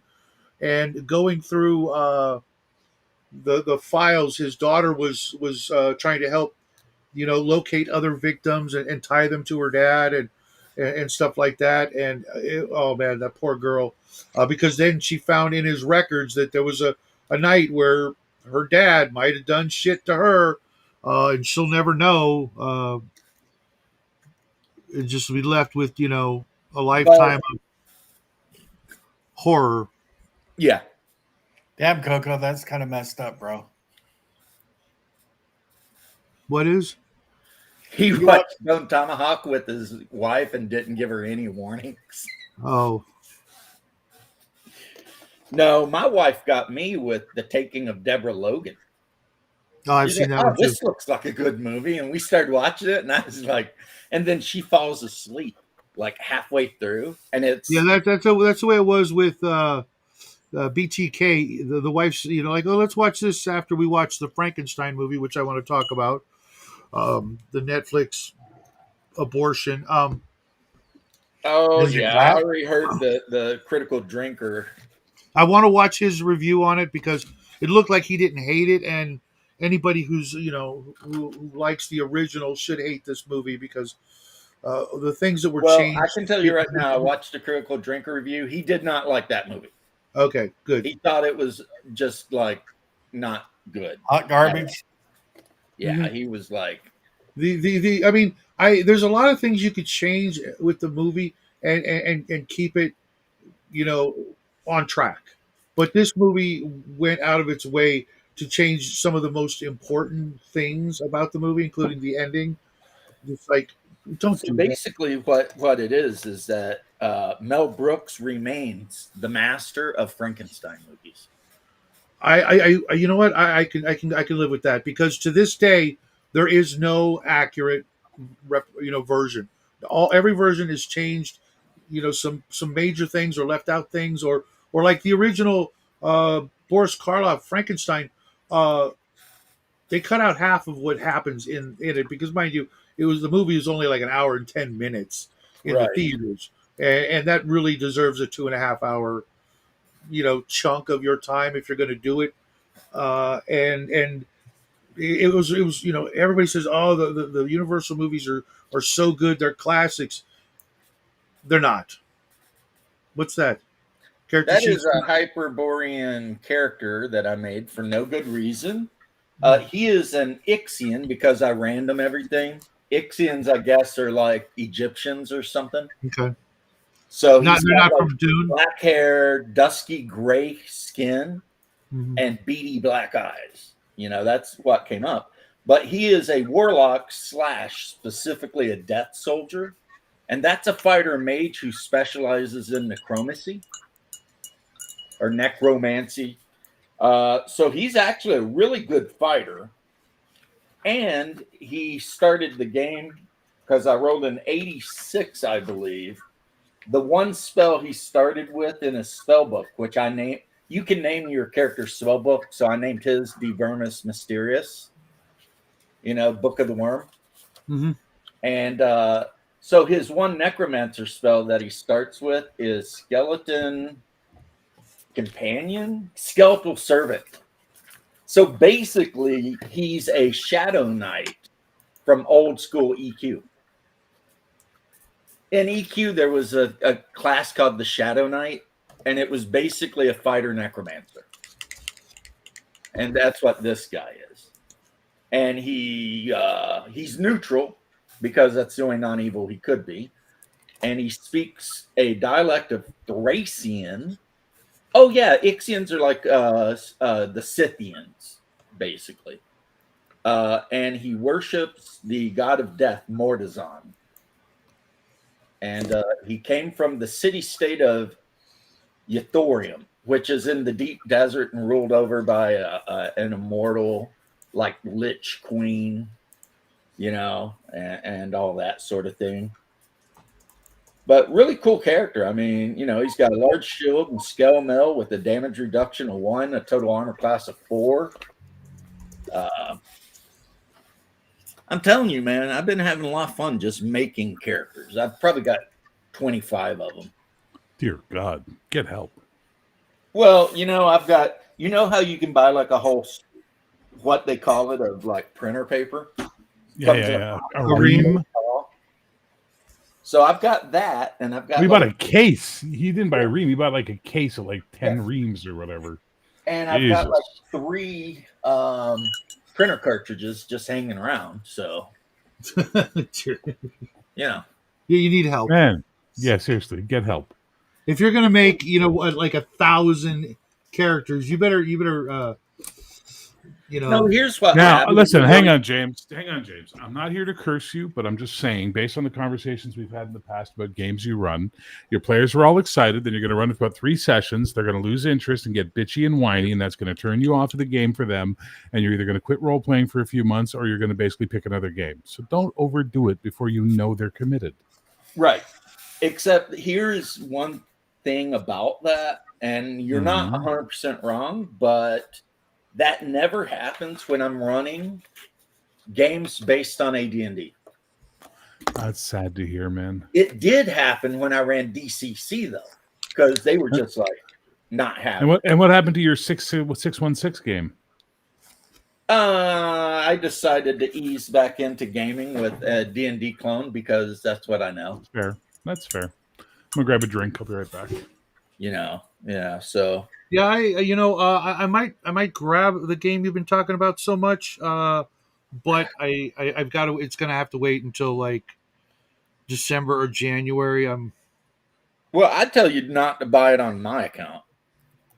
Well, no, but I'm getting ready to run Barrows in Borderlands, which sounds a lot like the game you're running and a lot like Arduin, and so for me, just having other sources of inspiration is always good, because I read the Barrows in Borderlands book. It's like 250 small pages and all the other stuff. I've read everything Arduin, and I'm always looking for more inspiration for things that I can twist and mutate and turn into, plot hook ideas and encounter ideas for whatever game I am running. And so I wrapped up to anyone. This game, there's nothing unique about it. You could literally, if you own like any version of a role-playing game, even Valorous or something like that, you could play this game. The only thing that really sets this game apart is the setting. Exactly. So speaking of Valorous, real quick, James, last night I wrapped up the Guardians campaign, 12 issues and an annual. It was great. Nice. And in 2 weeks' time, the Valorous Monday game starts. I currently have 4 female players. I'm waiting to hear from I'm waiting to hear from a 5th female player, and if she says yes, that's all 5 settled. If not, I got to go through the applications and pick a player. Or I might just go with 4. But Shadow, what'd you think of the game last night? I knew you were going to hit me up with that. I had so many ideas of how they could have solved it so much simpler than what you had to do. I was trying real hard to be nice because I didn't want to tell him too much, because the freaking wish cannon. Oh my God, you say that, and I'm like, oh, okay, so there's pretty much, almost nothing I can't do with this. You said the most powerful magic item in the world. Okay, I'm wishing Baylor to the goddamn cornfields. You don't want to do that, because then he'll become he who stalks behind the rows. But I was using it as a metaphor, but you saw it last night, right? Like, I love Janet to tears, but she was so in her character sheet, things I'm telling her, and she's just, they're going past her because she's focusing on her character sheet. Yeah, she was kind of. I love Janet to death, but she was kind of the weakest link, and I award her no points. All right, I'm out of here, guys. Bye, Hungar. I will call you later. Depends on how long these schmoes keep me flapping the gums. Good to see you, brother. You guys be good. Well, I've been pretty good. I woke up and the wife, who's been working very hard today to get us ready for our vacation, asked me to go ahead and make the hamburger patties pre-made. Where are you going for your vacation? Actually, could. Ah, thank you. Where are you going for your vacation? No, shit, he's frozen. Either that or he doesn't want to tell us because he's going incognito. That could be true. But You look like you're back now. Where's your vacation? St. Mary's. you're Georgia. back. St. Mary's, Georgia? Yep. What happens in St. Mary's, Georgia? It is where my nephew lives, and it's near a Navy base. So I'm sure a lot of Okay. shit happens in St. Mary's, Georgia.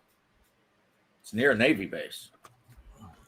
But part of what might be awesome about the thing is my nephew said he would take me on a tour of his boat. I think I told you about that. Yep. Which is an Ohio class submarine. Also, yeah, I looked into it and asked him about it. They call them boats because the Germans did. And apparently the Germans were like the first country What's up, to Lancaster? use U-boats. We like, never and see you on the show. We just see you in the background. I see Iron Yeah, Cat. hey, Ironcaster.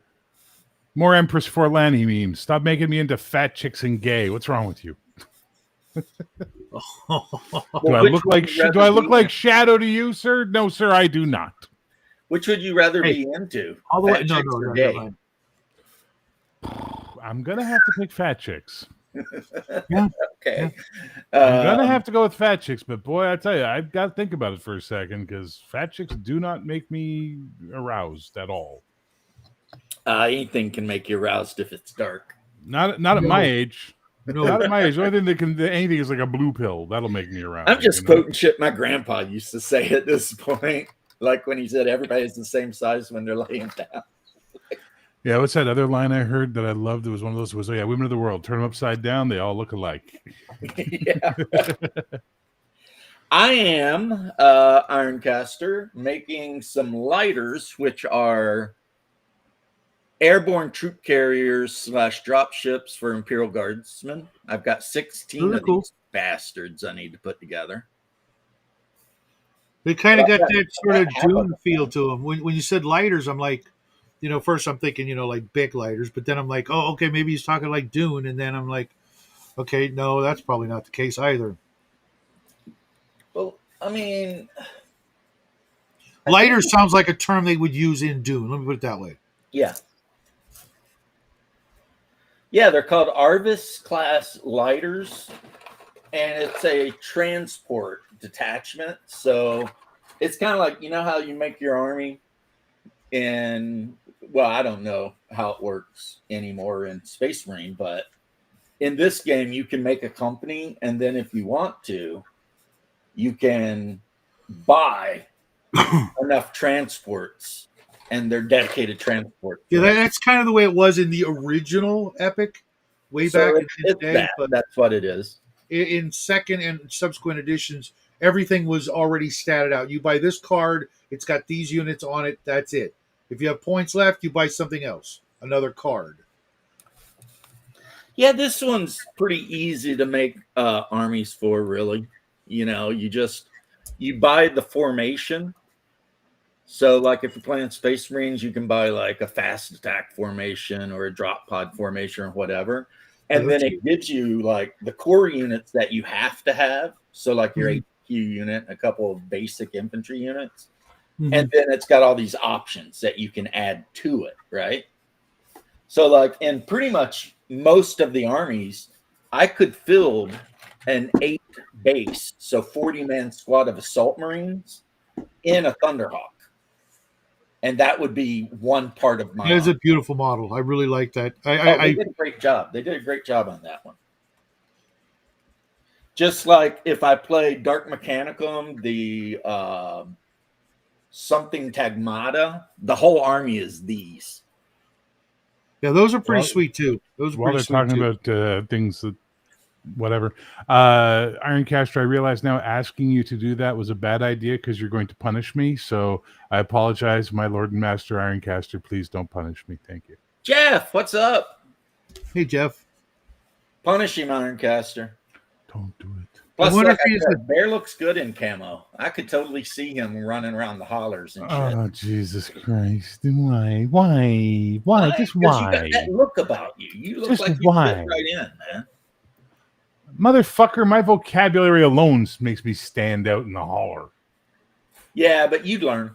You'd fit I'm not in. gonna code switch. I'm not gonna code switch. Fuck that. You would be our representative Crockett. You'd show up with an educated like way of talking, and the next thing you know, you'd be the biggest redneck of the bunch of us. Yeah, this would Drinking be my job. and Trooper, Omo. I completely understand what you're saying, Trooper, and I agree. They have been quite reprehensible. But in this situation, perhaps we could look upon the law as a spirit more so than a letter. What do you say? Let's discuss. You guys are on the back going, woo, Normally at work, not retired yet. Yeah. you get there. You get there. Just keep. Shut up, Not Shadow. from Jekyll Island. I know what. What? Jeff What? is Do you want him to talking work about. so he can't make as many memes about you? No, I want you to shut the fuck up about your cushy investment life you lead. Hey, Mm. just got lucky, man. Yeah, sure. They said, you could go back right now to 1984. What would you do? And like the best answer I saw was Microsoft, Apple, and then there was another one. Invest every penny I have and get 3 jobs to make more money to invest in them. 10 years later, retire. It's just Yeah, right. Yep. Oh, absolutely. So 8 millimeter, for a couple of reasons. Now, the good part of me, the angelic part of me says, because then they could make the miniatures extra detailed and awesome. But then the devil on my other shoulder says, no, F that. They just wanted to force you to rebuy all your armies. Yeah, and you're right on both counts. And it turns out, yeah, I think I'm right on both counts. That's kind of what went down there, because the miniatures are absolutely beautiful, but if you put them next to the old Space Marine miniatures, the old Space Marine miniatures look lame as shit. Some do, some don't. Well, There's okay, let's say, and I know you own this miniature, this specific miniature, right?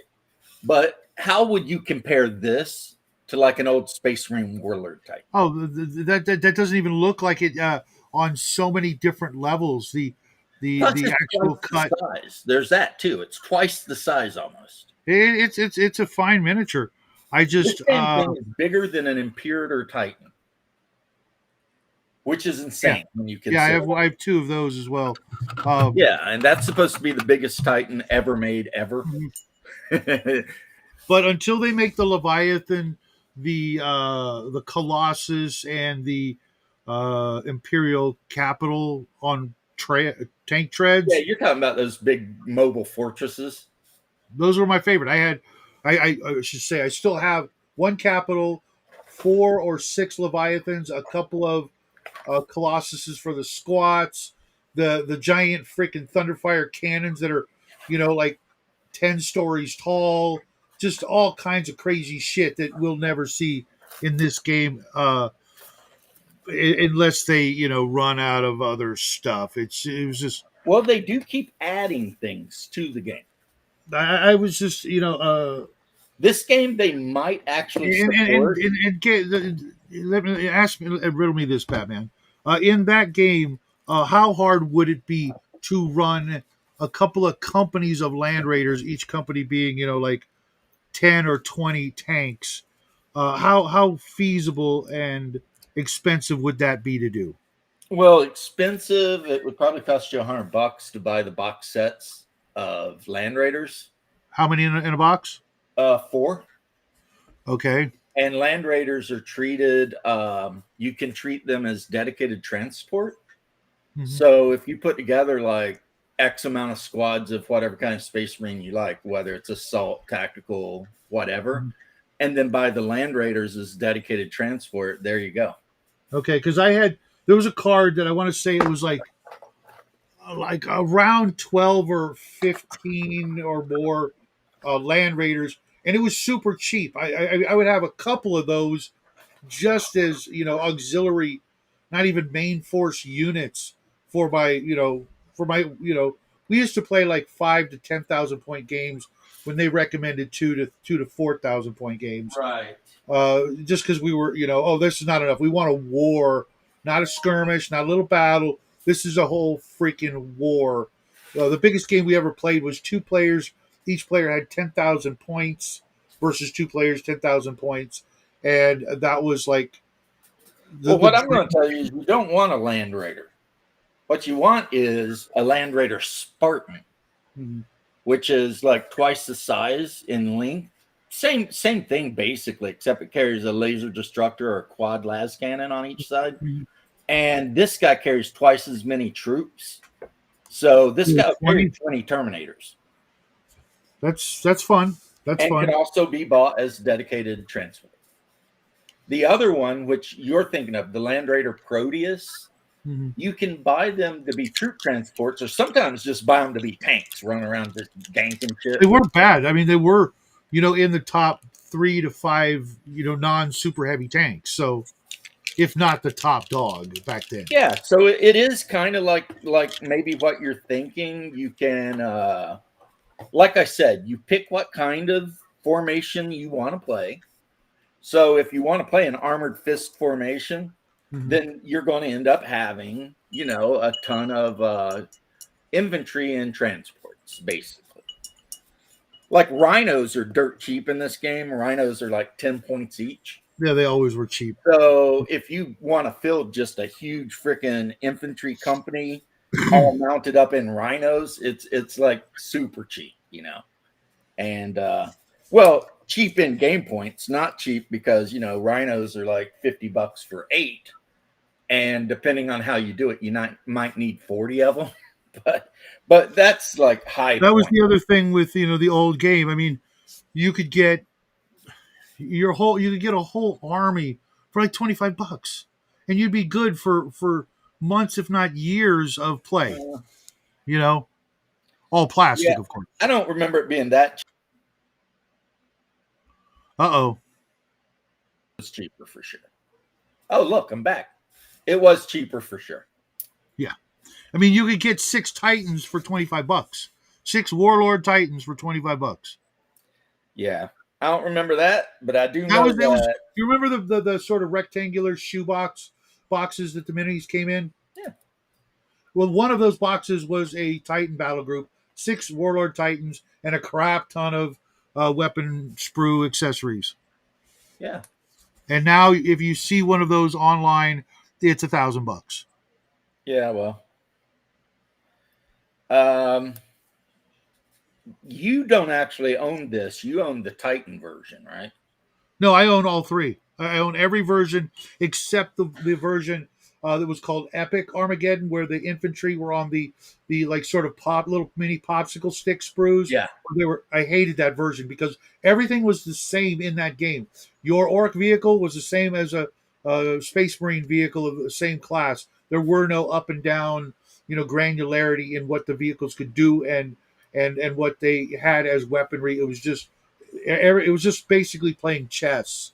Everybody's got a bunch of ropes. The best thing wargaming companies can do is realize they need to stop thinking they can simplify. It was perfect the way it was in all the other versions because they were all compatible.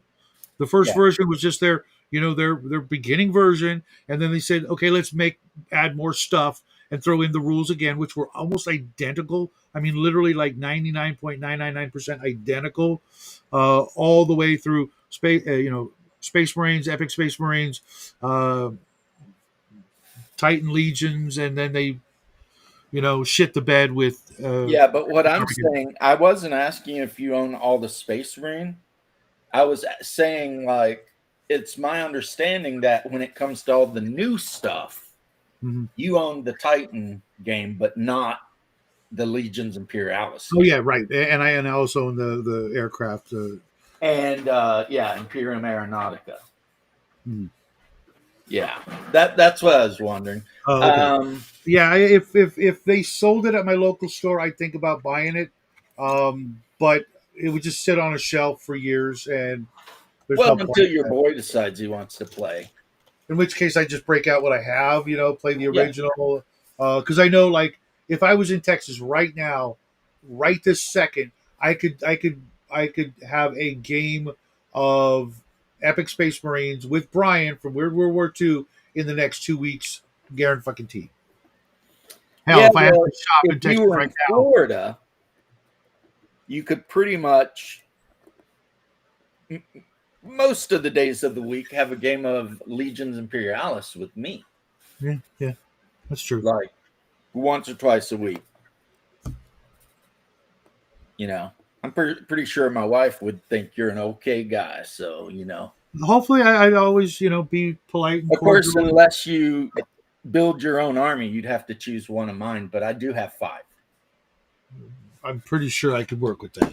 Yeah, I've got AdMech. I've got Dark Mechanicum, which is AdMech but Chaos. I've got a House of Knights. I've got enough Titans for a whole Titan battle force. I've got Marines, and I've got the Imperial Guard. And more than enough of each thing for a 3,000 point army, which is what they suggest, even though most people don't play 3,000 points. They play more or less? 2,000 is the average. Okay. Mainly because people complain that building a 3,000 point army costs like $2,000. Yeah, I'm So not down. they're like, "Oh, we're not doing that." But then again, as I've said multiple times in videos, it's how you go about it. Mm-hmm. Sure. I mean, And if you want the best you of the go best, on eBay and you start looking around for there's dealers on eBay that will just cut you amazing deals on stuff. You'll save, quite a bit of money, which, I'm not going to make any jokes about my former religious beliefs.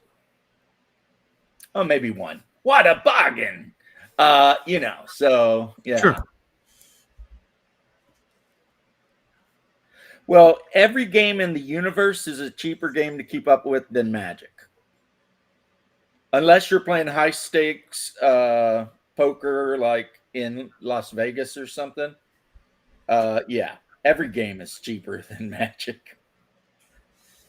It's which is why, as I've already said multiple times, and some of you guys have actually been around and heard me say it, I quit playing Magic entirely. I switched over to Commander, and I only play the decks that they come out with. So I don't even build my own decks. I'm just like, all right, this deck looks good. I buy it, I play it. And of course, I have lucked out a lot because when the black, white, red vampire deck come out, I bought it. And now it's worth I don't know, hundreds and hundreds of dollars. So I did luck out on that one. But the thing is, I'm a goofball and I like vampire decks. I think I had a pretty decent one. It was all black. But I got out of that game so long ago. Yeah. It's Yeah. So I got the Edgar Markov deck with the giant Edgar Markov card and then the little, actual play card. When I bought it, it was $39, and now it's literally hundreds of dollars. Because people like vampires. Plus, of all of the Magic characters that they write books about and stuff, I'm a huge fan of Soren Markov, who is, I remember him. The vampire planeswalker Mm-hmm. that created the angel to kill all the vampires. So they called him Soren the Betrayer or some shit in one incarnation. Because, his dad started making everyone vampires, and the first thing all the vampires started doing is eating all the humans on the world of Innistrad or whatever. Right. So Soren created the angel that would just go around whacking vampires. And all the vampires were pretty pissed off about it. They're like, hey, man, not cool, bro. And then Soren left. But yeah, Magic, Magic and Funko Pops is what keeps my local game store in business. And it's, to me, it's so confusing. It's like, why would anyone go out of their way, right, to get a bunch of Funko Pops? But I have it on super good authority, and by that I mean the guy who actually owns the comic shop. Yep. That he makes a killing on Funko Pops for whatever reason. I mean, It's, you know, I'm sure someone else has said it before, but it's the modern version of Beanie Babies, and it's something that, you know, like Magic, is available in bite-sized increments that, you know, that builds upon itself, you know, in your collection, or you know, you're at your game table where you can, you know, not have to shell out hundreds and hundreds of dollars at once, you know, 10, 20, $30, and you know, a week, and eventually it becomes something that's bigger than the sum of its parts. right. Yeah, I've seen these dudes like on YouTube showing off their Funko Pop collections, and like these dudes literally have whole rooms of just shelves full of Funko Pops. And it's like, but it's something to do with like, hey, you want to show the world that you're a cool nerd? Buy Funko Pops and decorate everything with them. It's like, I don't care for it. They even sell, Bear will be pleased to know, they even sell Funko Pop Space Marines, Bear. Oh, joy. They even sell some of them that aren't painted, so you can paint them however you want. Oh, golly, it's getting better by the minute. I thought you would think so. I'm over the moon.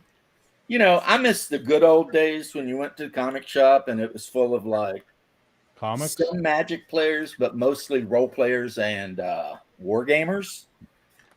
But those days are over, man. Now it's Yu-Gi-Oh, Pokemon, Magic. It's been that way for God over 25 years, though. Yeah, but you know, I live in my own time. Mm-hmm. So, Same here. you know, I'm like, plus, you know, when I was told I could no longer drive, and then Phil, the guy who owns the Costima Comics, decided to move his store from 10 minutes away to like an hour away. I just stopped. I just stopped going, you know? Whereas prior to that, I would be at the store guaranteed every Saturday. Guaranteed. And we would be there playing freaking 40K and fantasy and just and Friday nights for like a year or two, I ran the adventure night. Mm-hmm. So I ran the 40K like one-shot adventures, or not 40K, 4E one-shot adventures. And that was really cool because the owner, since I was his bro, even though you're supposed to like turn in all of the stuff at the end of the game, he let me keep it. So I've got like all of the 4th edition Keep on the Borderlands modules with the maps and shit. Really? Yeah. You had to proxy that vampire. Yeah, now Edgar Markov is hundreds of dollars. I've got a couple of them. Well, then you might have something that Jackie can use to retire on at some point. Oh yeah. Oh crap. Mistake first. Yeah, I've got probably hundreds of thousands of dollars in Magic cards that I cannot wait to get rid of. I don't care that they might go up in value. I'm tired of lugging them around from California to Virginia and back to California. Just no thanks. Yeah, the worst deal I ever did is when I traded the deck that had the Gaia's Cradle in it, or Gaia's Cradle. And when I traded it, Gaia's Cradle was worth like, I don't know, $150. And a while back, I looked it up and it's like $2,000 or $3,000 now. Like, I probably have a couple of those too. It's crazy. I had like everything. I worked at a comic shop and I was able to, you know, do a lot of trading of cards, you know, from the counter that Yeah. went right into my collection as opposed to in the store owner's collection. Yeah, we had a guy down here that did that, but eventually got caught and fired. No, I mean literally the boss said I don't know anything about it. I don't give two Well, if shits. he was It's not letting you do popular. it, then, you know. He said, learn it and take care of it. And I'm like, okay. And tell me Yeah, what to this order. guy was using store cards to trade for sets or money or gift certificates and stuff to trade for sets off of sellers. Mm. And then he'd go through the set and take all the big money cards and keep them. Yeah, that does sound like a little And borderline eventually someone marked embezzling. him out about it. And yeah.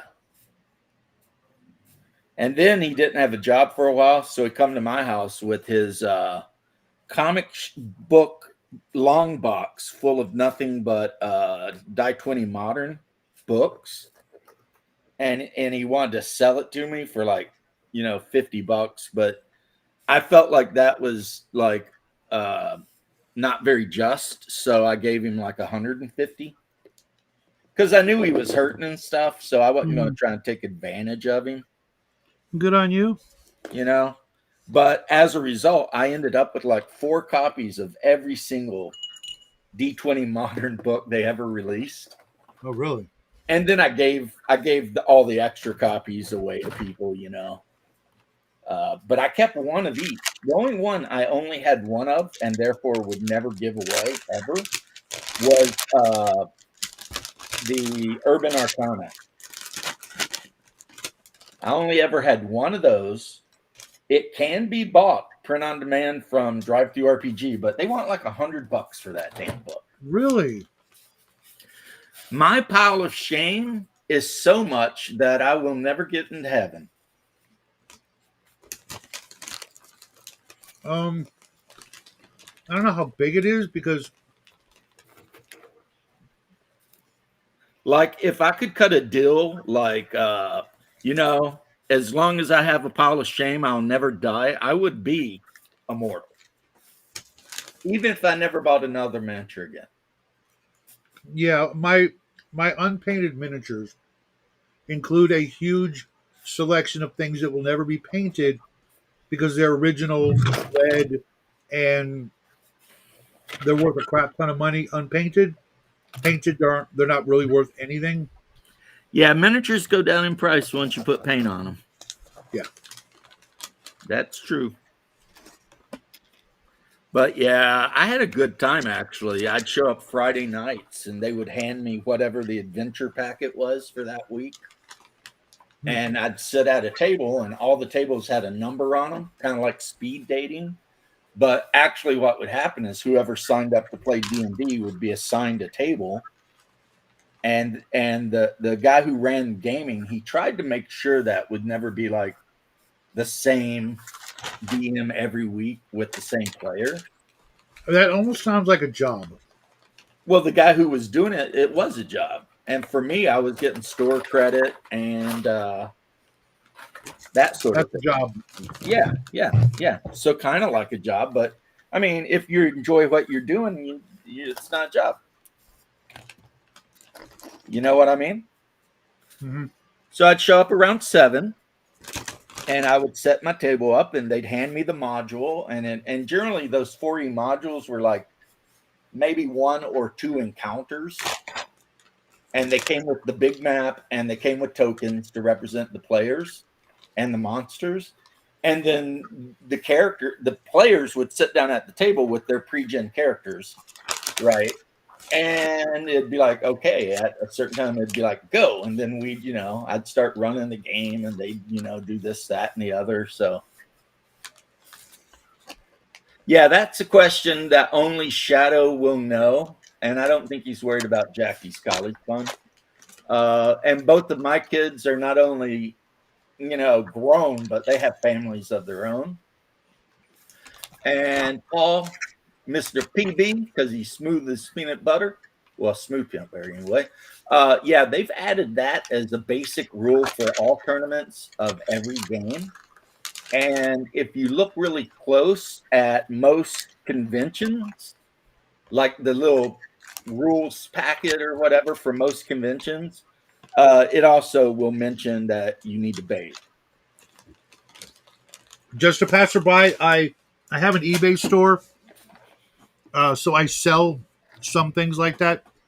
But as time goes by, I know I'm going to have to probably sell them because they will rot. Lead rots over time, and some of these things are like close to 50 years old. Yep. That's I'm your just waiting primer. I'm waiting for the right holiday season when this sort of thing makes a resurgence where people are looking for the old Grenadier, Star Frontier minis or whatever. Like I've even got the Marvel superhero box sets of miniatures, Spider-Man, the Hulk, etc. and that stuff, all of that stuff goes for a really, premium price. But, as time goes by, the customers who are interested in buying those things are no longer with us. So I've got to hurry up and make them. But the part of the thing is I know people who have the molds, and trying to network with them to get them to make me recasts of like old lead minis, but in a metal that won't rot, is not as easy as it sounds. Getting these side hustle recasters to kick me down with what I'm looking for at a fair price, and then I can sell my lead at a premium and essentially have the same thing that will last a long time. I don't know that tin or Maybe. things like that actually rot or deteriorate or rust. Yep.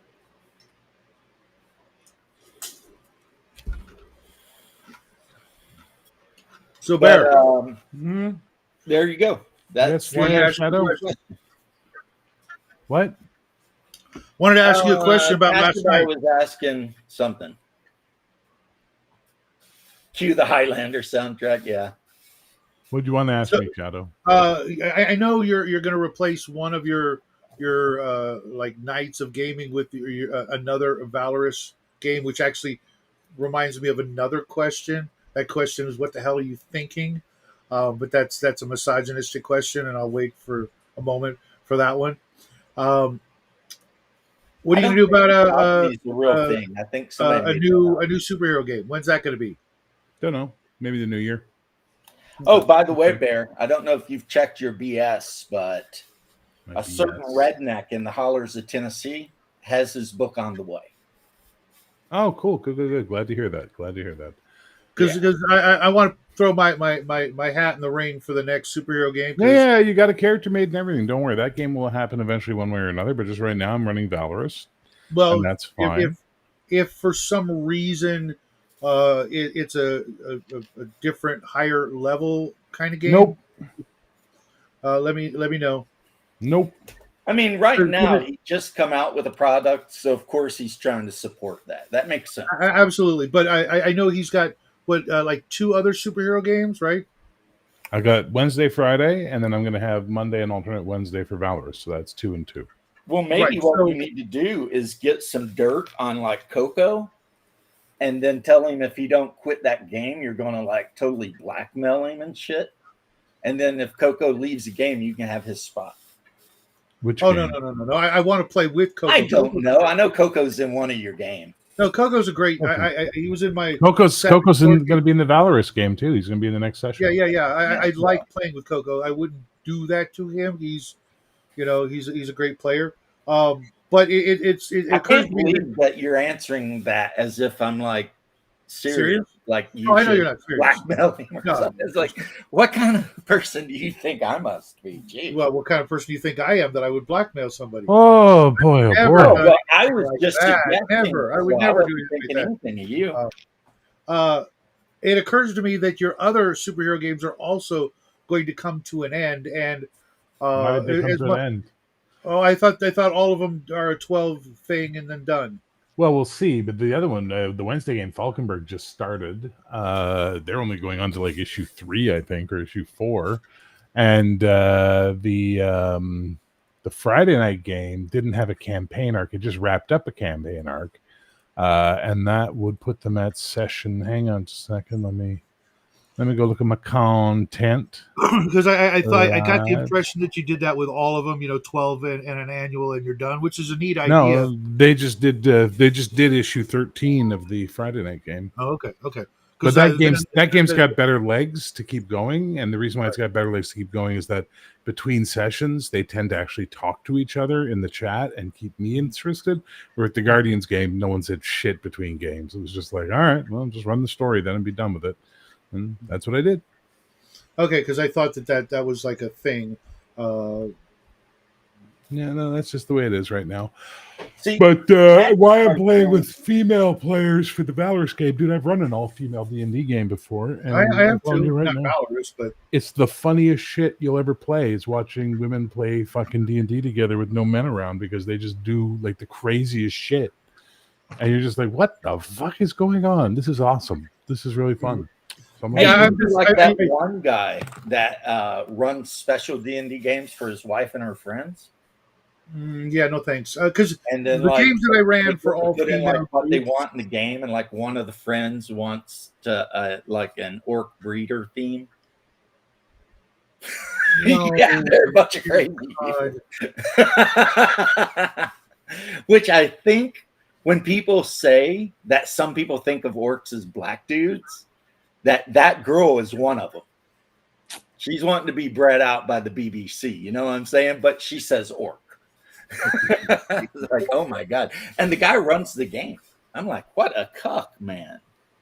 Oh, would you Yeah, look at that? It's time for me to go do some work. I'll be right back. Yeah. I was going to say the games that I ran for all females were many decades ago. Bear, I know you can still hear me, and women have changed. So I'm just wondering, Yeah, I'm not. No, just no. Just. I no. have ran tons of games with women in them, I'll check and it out and see if it I is my experience, Shadow, and I'm not trying to like be disagreeable, but most of the games I've ran that had like women and men in them, the women are the better players most of the damn time. I could see that. I've had similar situations, at least when it came to like role playing and staying in the moment, as opposed to just being murder hobos. But I could also see, like one of Bear's other games where it just devolves into another meeting instead of, some action or. No, that only happened in games I ran because of a guy. That never happened because of a girl. As a matter of fact, one of the ladies at the table used to have to tell the dude in game to just clam it so they could do the missions. Yeah, and then Well, that guy overthinking I ended up it not and playing with anymore. and wanting to get all their ducks in a row and make sure everything is just perfect, as opposed to just saying, time is of the essence. Let's just do it with what we've got. Fuck it, we'll do it live, kind of mentality. Dude, people I make ran a D&D game for all girls where the gnome princess tried to sell her race into slavery in the Underdark. Please. and Please. people Well, I wasn't tried to make fun of talking him about for morals. that. I was just talking about decision-making processes. They were I fine. also Decision-making processes. What's it like back there in the 50s, Shadow? Is it an interesting time to be alive? it's wonderful. It's absolutely wonderful. Men are men, and women don't have penises. Yeah, I live that way too, but I'm telling you right now, Shadow, your issue is you just don't hang out with enough gamer chicks in like real life. That's Well, not your- anymore. Not anymore. No. Because you would realize, a lot of to be women are way fair- more into whatever the adventure story is. They actually give a shit about their characters most of the time. That's the thing. They They're actually not- give a shit. They're not renowned for Well- being min-maxing bastards. Well, that takes Except for Nerds Nerd. Is she? Well, that Well, takes a I mean, certain Nerd kind of- Nerd's practically a uh, man, though. She's an Nerds- Nerds, background or- Nerds likes to figure out how to break the system to her advantage. That's Nerds yeah, Nerd. but like I said, she's an ex-marine. That's practically a man. That's fair. There's no such thing as an ex-Marine. She's a Marine. She's a marine, so the fact that she's trying to get every advantage, that's just that, overcome, adapt, and blah blah blah bullshit they get taught. And you know what? That's a beautiful thing if that's how she rolls. I mean, Ain't nothing wrong with that. Yeah, I mean, you want a little bit of power gamer in your players because it shows that they're actually paying attention Right. to what you're doing. But nah, I'll defend my female players, and I've had tables where I had like 6 of them, and they were all super like on the ball, cool. I'll be right back, James. Yeah, never really had that. I mean, I get the joke though. It's a funny joke. I mean, it's a joke that we've all laughed at since like the Flintstones or the Jeffersons, but just not my experience on it. And you guys all know that I'm not like, I do not give shit about being politically correct. But I will tell you right now, yeah, female players, they're not bad. I mean, when I ran 4E, man, they would set purple-haired, Landwell lesbians at my table and all kinds of shit. And you know what? You just make it work, man. And most of the time, they're perfectly lovely human beings. And you have a good time, and you run them through some cave, that the 4E guys sent you the module to, and then they go home, and, and that's that, and everybody's happy. And then the comic shop guy gives you like a little bit of money and store credit, and you use it on 40K stuff. And yeah, the rules, Paul. Yeah, there you go. Semper Fi, crayons, and min-maxing everything, life, etc. So,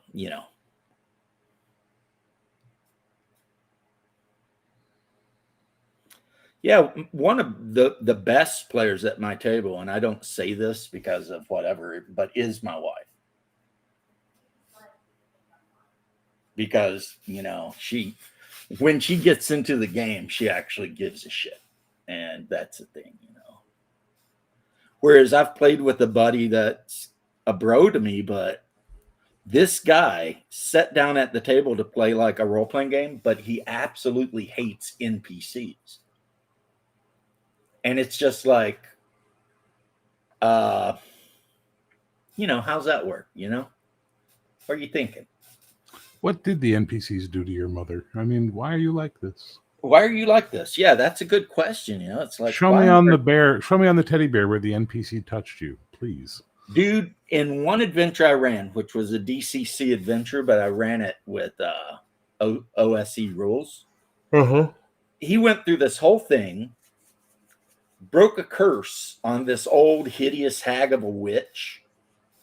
And after he broke the curse on her by marrying her while she is an old hideous hag, she turned into a young, beautiful woman who had been cursed and was also like a level 6 magic user. He got pissed.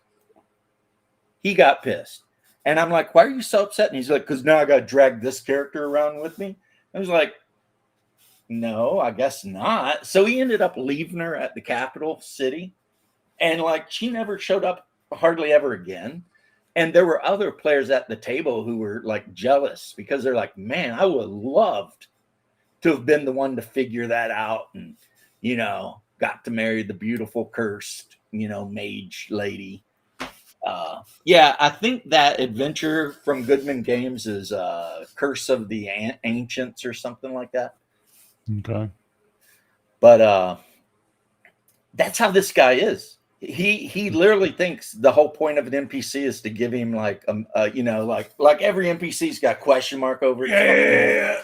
Quest givers. Yeah. If the NPC has any more to do with a game than telling where to go kill stuff, you don't like it. Well, then he shouldn't roleplay. You should just hand him a video game and say that's what you like. Do that. Right. Whereas the females at my table, he don't kill them on sight. He just hates them. The females at my table half the time will end up engaged to some NPC or, getting all stuck into different factions and trying to, make things happen in world and stuff. And some of the guys, Hungar's pretty good at that. I just have to threaten to slap him every now and then to keep him focused. But, yeah, but this one particular bro is just like, I mean, who wouldn't want Bear? Tell me, who wouldn't love that for their character? You did all this stuff. You solved this riddle. You marry this hideous 98-year-old babushka, and she turns into this beautiful Slavic goddess. And then she's also and she's a level 6 wizard. What the fuck? Yeah, she's a powerful mage. And she's like totally in love with you because you saved her. And then this guy gets pissed. It's like, Jesus Christ. This is why I'm a dirty, filthy story gamer. Well, Bear touched on it. Where did the NPC hurt you? I would probably look into who his previous GMs were. He was always the previous GM, and before that, he was a Marine rifleman. Yeah. Again, play video games then, because NPCs are more of the world than most players like to admit. Without them, you don't want to be on a planet that has, 10 NPCs and that's it. You know what I mean? That's that a video. Would be like a nightmare game, wouldn't it? Like the players are the only living good things on the whole planet. Well, I'm in Nerdy Ogre's Dead Rain game, and everybody around except for 33 humans are the monsters, and we're trying to keep those guys alive. That's the job, the goal. We have we're all huddled up in this Texas mission, and like an old church, and trying to keep those guys alive. Every if we were to bump into more NPCs, that's like, yeah, come live with us and help keep this colony alive. Right. The whole concept of role playing should be similar to that, in that you're playing the heroes, or at least ostensibly you're playing the heroes, and it's your job to keep every last one of them alive, unless they prove to be unworthy of that honor. Well, I got some bad news for you, though, bro. Genetically, the number of people you have will never, ever be able to save humanity. It depends on the game, No, I just mean scientifically, there's not enough genetic diversity in 20 people to actually continue the species. Yeah. I mean, you might have something left over, like some web-toed holler crawlers running around, but they won't necessarily be humans, Have her turn into a Chernobog, the god of darkness, and just rip his soul out and be like, well, I think you need, like, what is it, like 36 pairs or some finite number that you can eventually repopulate the planet with, but that takes a whole lot of dedication and work. And I remember reading Asimov, and he was talking about like you need X amount of whatever. Mm-hmm. But for those of you who don't know, Chernobog was depicted in the Disney film Fantasia. He was the big devil thing that came out during the Witches' Sabbath. But in real life, it just means the black god. That was a very interesting snippet of that overall cartoon. Yeah. Dun, dun, dun, dun, dun, dun, dun, dun, So the most recent study simulating colonization found out that 98 people would be sufficient for a self-sustaining population. 50-50 percentage? 98 people, yep. Because if it's all dudes, you ain't getting anywhere. Obviously, unless you've got cloning, right? And that didn't work out on Next Generation. Now, did it? Well, I mean, But the ideal number is 500. Okay, then we got some work to do. Yeah, actual humanity has been like so close to not making it. Many times. Many times. Apparently, there was a war during the Bronze Age that killed 95% of humanity. Like in the really early Bronze Age, like a big war happened, 95% of humans died. It's like, oh my God, man, what are these guys doing over here? But they must have really hated each other. But then again, you think about it, the Iceman they found in like Switzerland, why did they murder that bastard? He's just out hunting and somebody saw him and killed him. Just, So yeah, people back in the day used to be assholes, man. Gentle beings, I'm going to take my leave of you. I just finished work and I really want to have a nap. So that's what I'm going to do. Well, you do that, homie, and I hope you rest well and may flocks of angels Carry me to my rest. Aw. Well, I don't know how long I'm going to nap for, maybe an hour. So if you're still on when I get up from my nap, I'll come back. Well, I probably won't be because I feel like it's getting time for my wife to get off work. And then, That's so fair. I I've got only like got about an hour or so. I've only got about 30 minutes before I got to go do some stuff.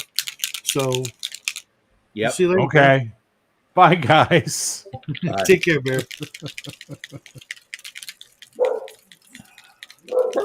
Burp, burp. Why am I on the big screen? What the fuck? I don't know. I don't care. It's fair. Oh, he was the guy they got to play him. Is also that same dude they got to play Satan in John Constantine. That guy is creepy, and that depiction of Satan is the creepiest Satan of all time. I mean, do you know the one I'm talking about, Shadow? What movie? Constantine? Oh yeah. I remember that. That was Yeah, actually when Satan okay. shows up in the white suit but barefooted and dripping poop and just starts talking mad shit, you know. And Gabriel's all like talking shit to him and he's just laughing, you know.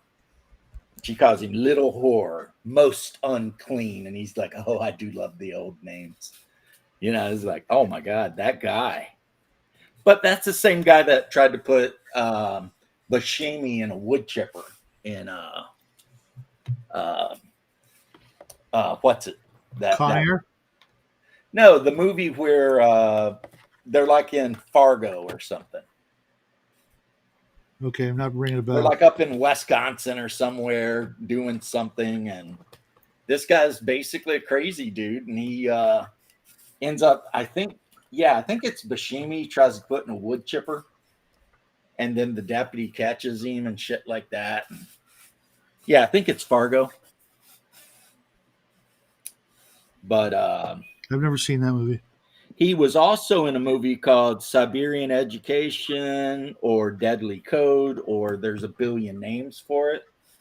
And he played a guy that they referred to in their little Russian family as Master Ink because he did all of the tattoos. You know what I mean? And in that kind of family, which I'm talking about Vori, the tattoos you have tell the world who you are. Yeah, like on Grim Hustle. Right. So the guy who does the tattoos is actually a very respected member of the thing, you know? Yeah. The main character in American Gods is named Shadow. I thought it was interesting when they went to see the most powerful God and it was Jesus, but there were like 5 different types of Jesus. There was like a Protestant Jesus and like a Catholic Jesus. Like there's all the Jesuses were there. And then Orlando, what's his name? Bloom gets in trouble for his depiction of the African trickster god. So Orlando Jones. And I thought that was shitty because that was actually a really good scene. And he nailed it, man. When he's in Wasn't Orlando Jones also on Mad TV for a while? I don't know, but he was on the movie Evolution with Duchovny. I don't think I saw that. The movie is Fargo, yeah. And that dude, I don't know. I think he might be German or Scandinavian or some shit, but he can play a really creepy guy. Like super creepy. And then he can also play like a German with no sense of humor trying to sell you a Volkswagen.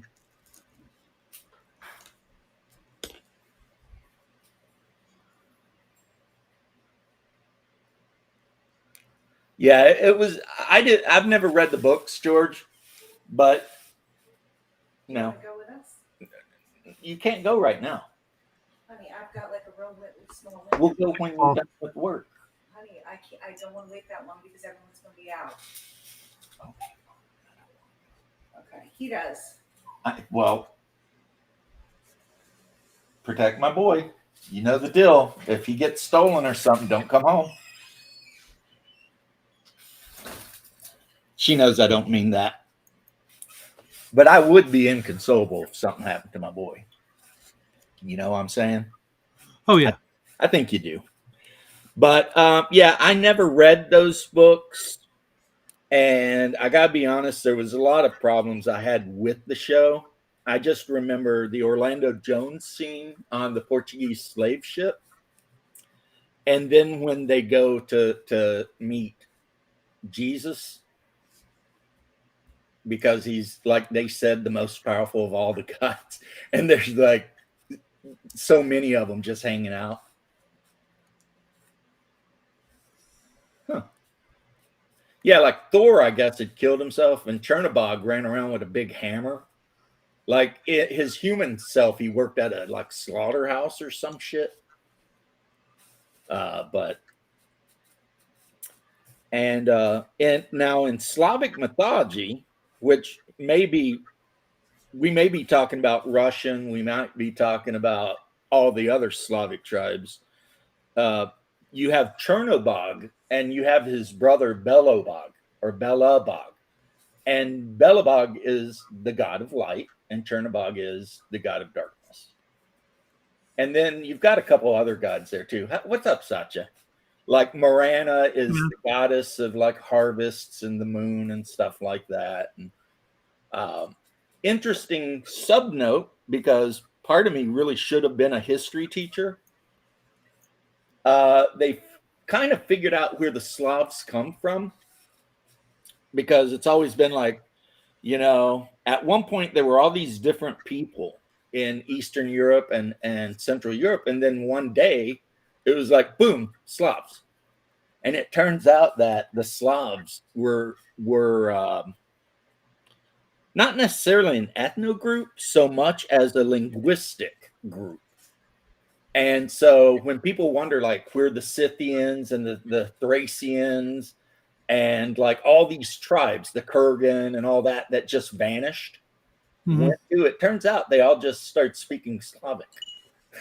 So that's what happened.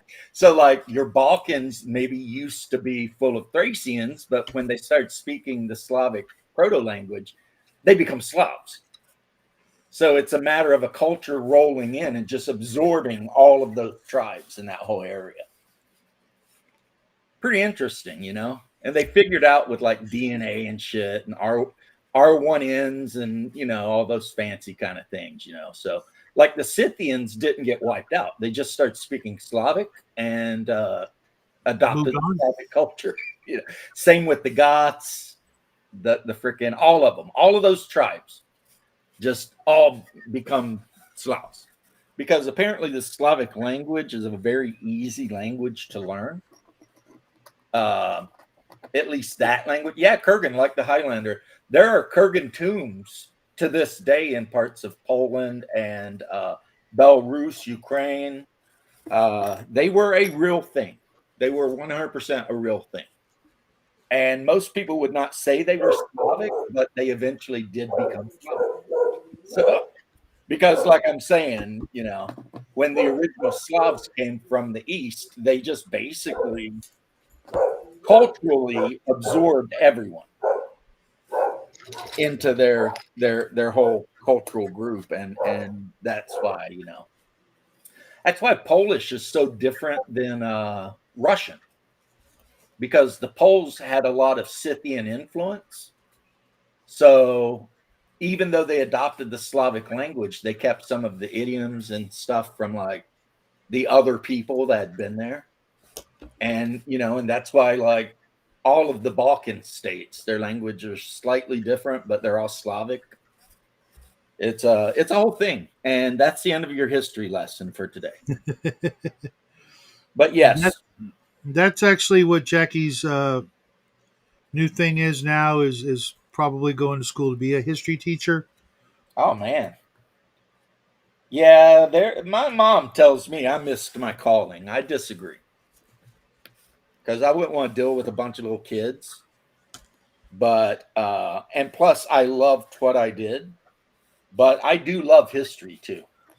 And what's his name, Clancy, whatever that played Brown? Kurgan in Clancy the Brown. original. Oh man, that guy was so good.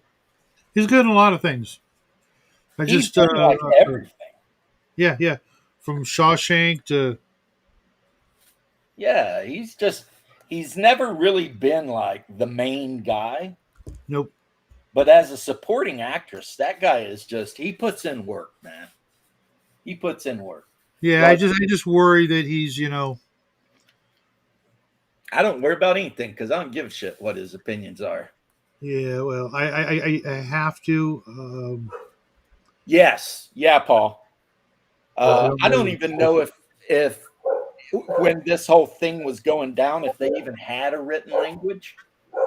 Because if I remember correctly, the Russian alphabet was given to them by Methodus and Cyril. They didn't actually have an alphabet. Hold on a second. I think someone's at the door or something. Thing.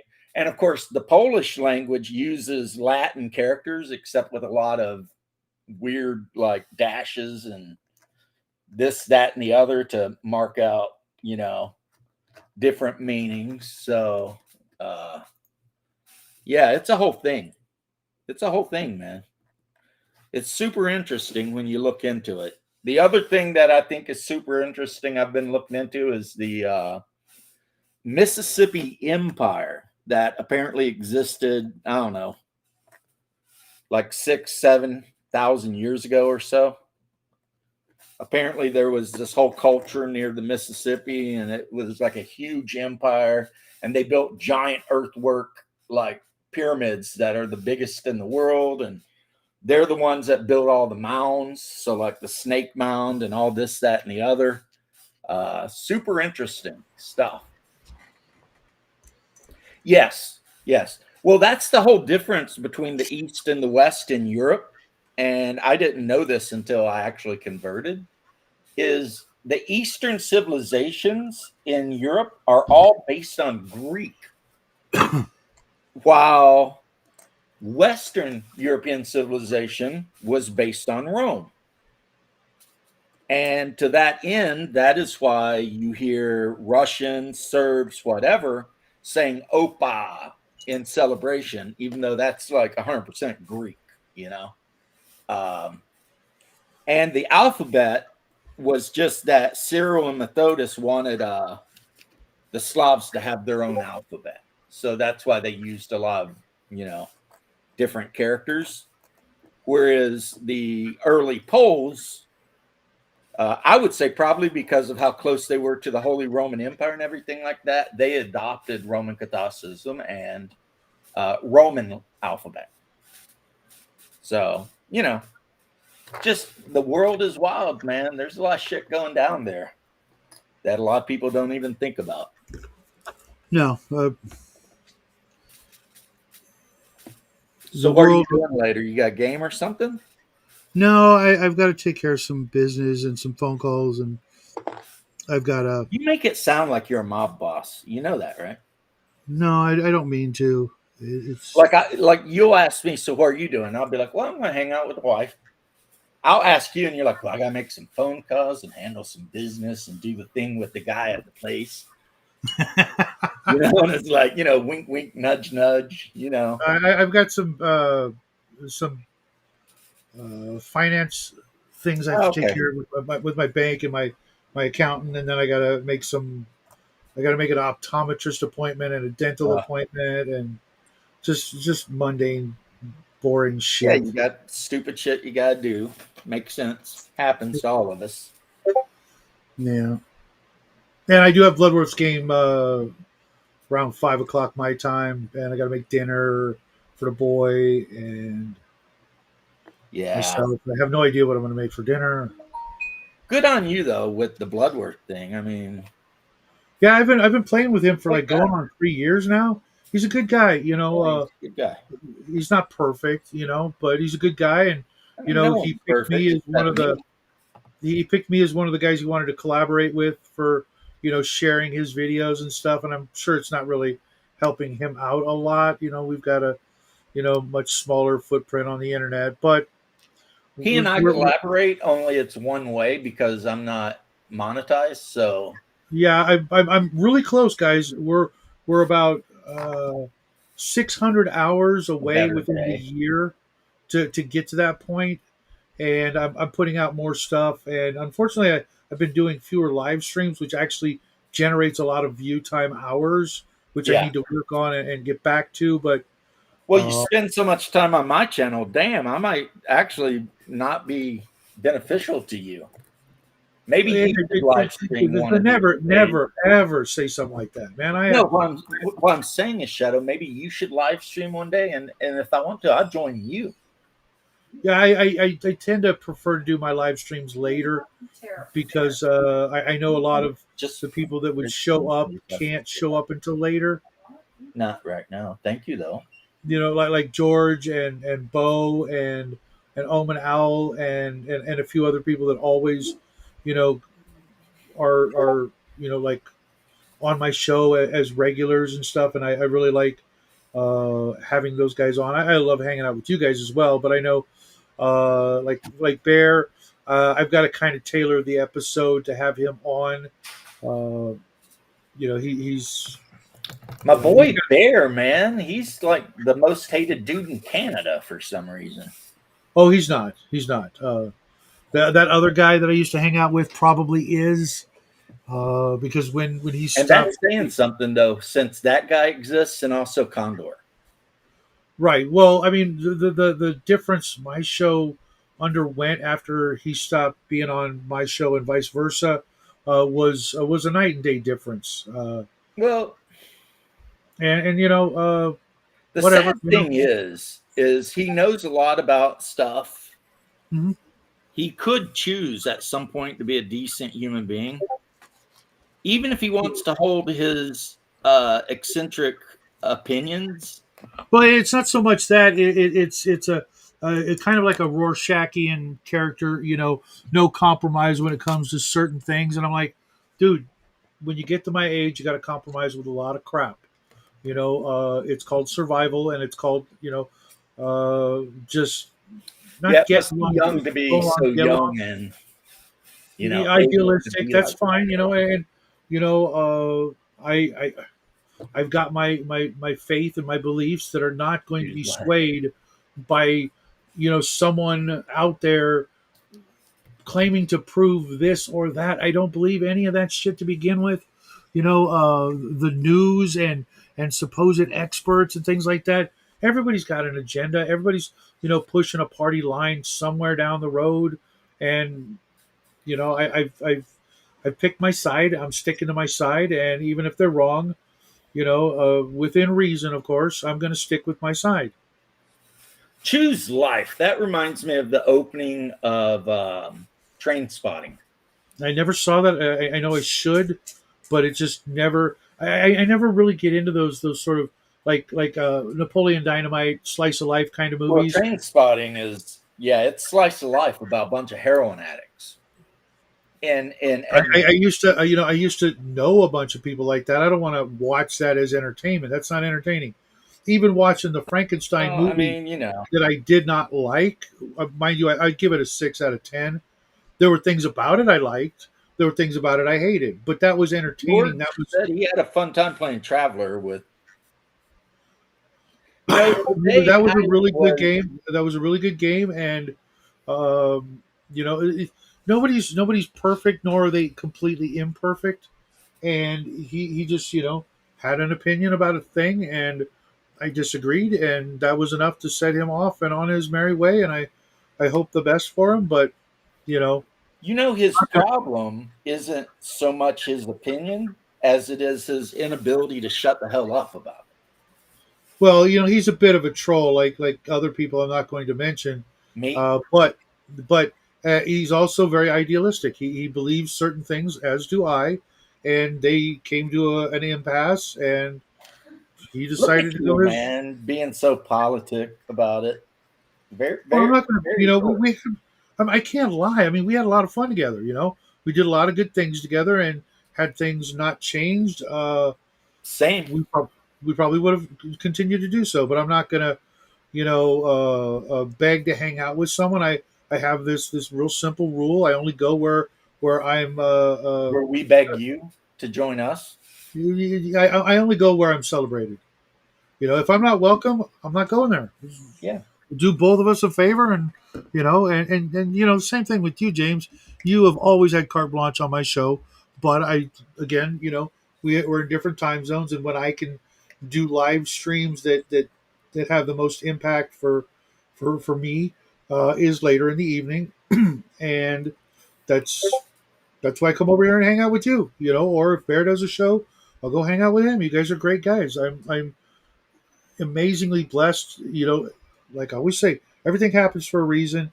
And way back when little Jackie said, "Let's make a YouTube channel," the good Lord had plans, and those plans included meeting people like you and Bear, and even the other guy, just because we all learn from one another, and it makes us better people.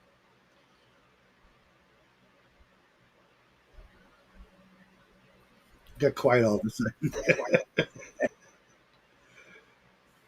Didn't mean to put anybody on the spot there, James. Guy anymore, but I will say this one thing. He was obviously pretty down with me since he was on my Conan server. He was like, we played games together offline, the whole 9 yards. And Sure. when he'd go off on his ideological bullshit, I would just make fun of him and we'd move on, and then at some point, I was making fun of him, and apparently he took it real serious, and he never spoke to me again. Well, like I said, idealistic and set in his ways and uncompromising, and it didn't benefit him to be that way. Now, At what that I wanted to mention, though, Shadow, is the fact that I didn't know this until today, but like 3 of the Canadians I know absolutely hate Bear. And that seems so weird to me. It's like Mercurius hates him, Rick hates him, freaking Mobius hates him.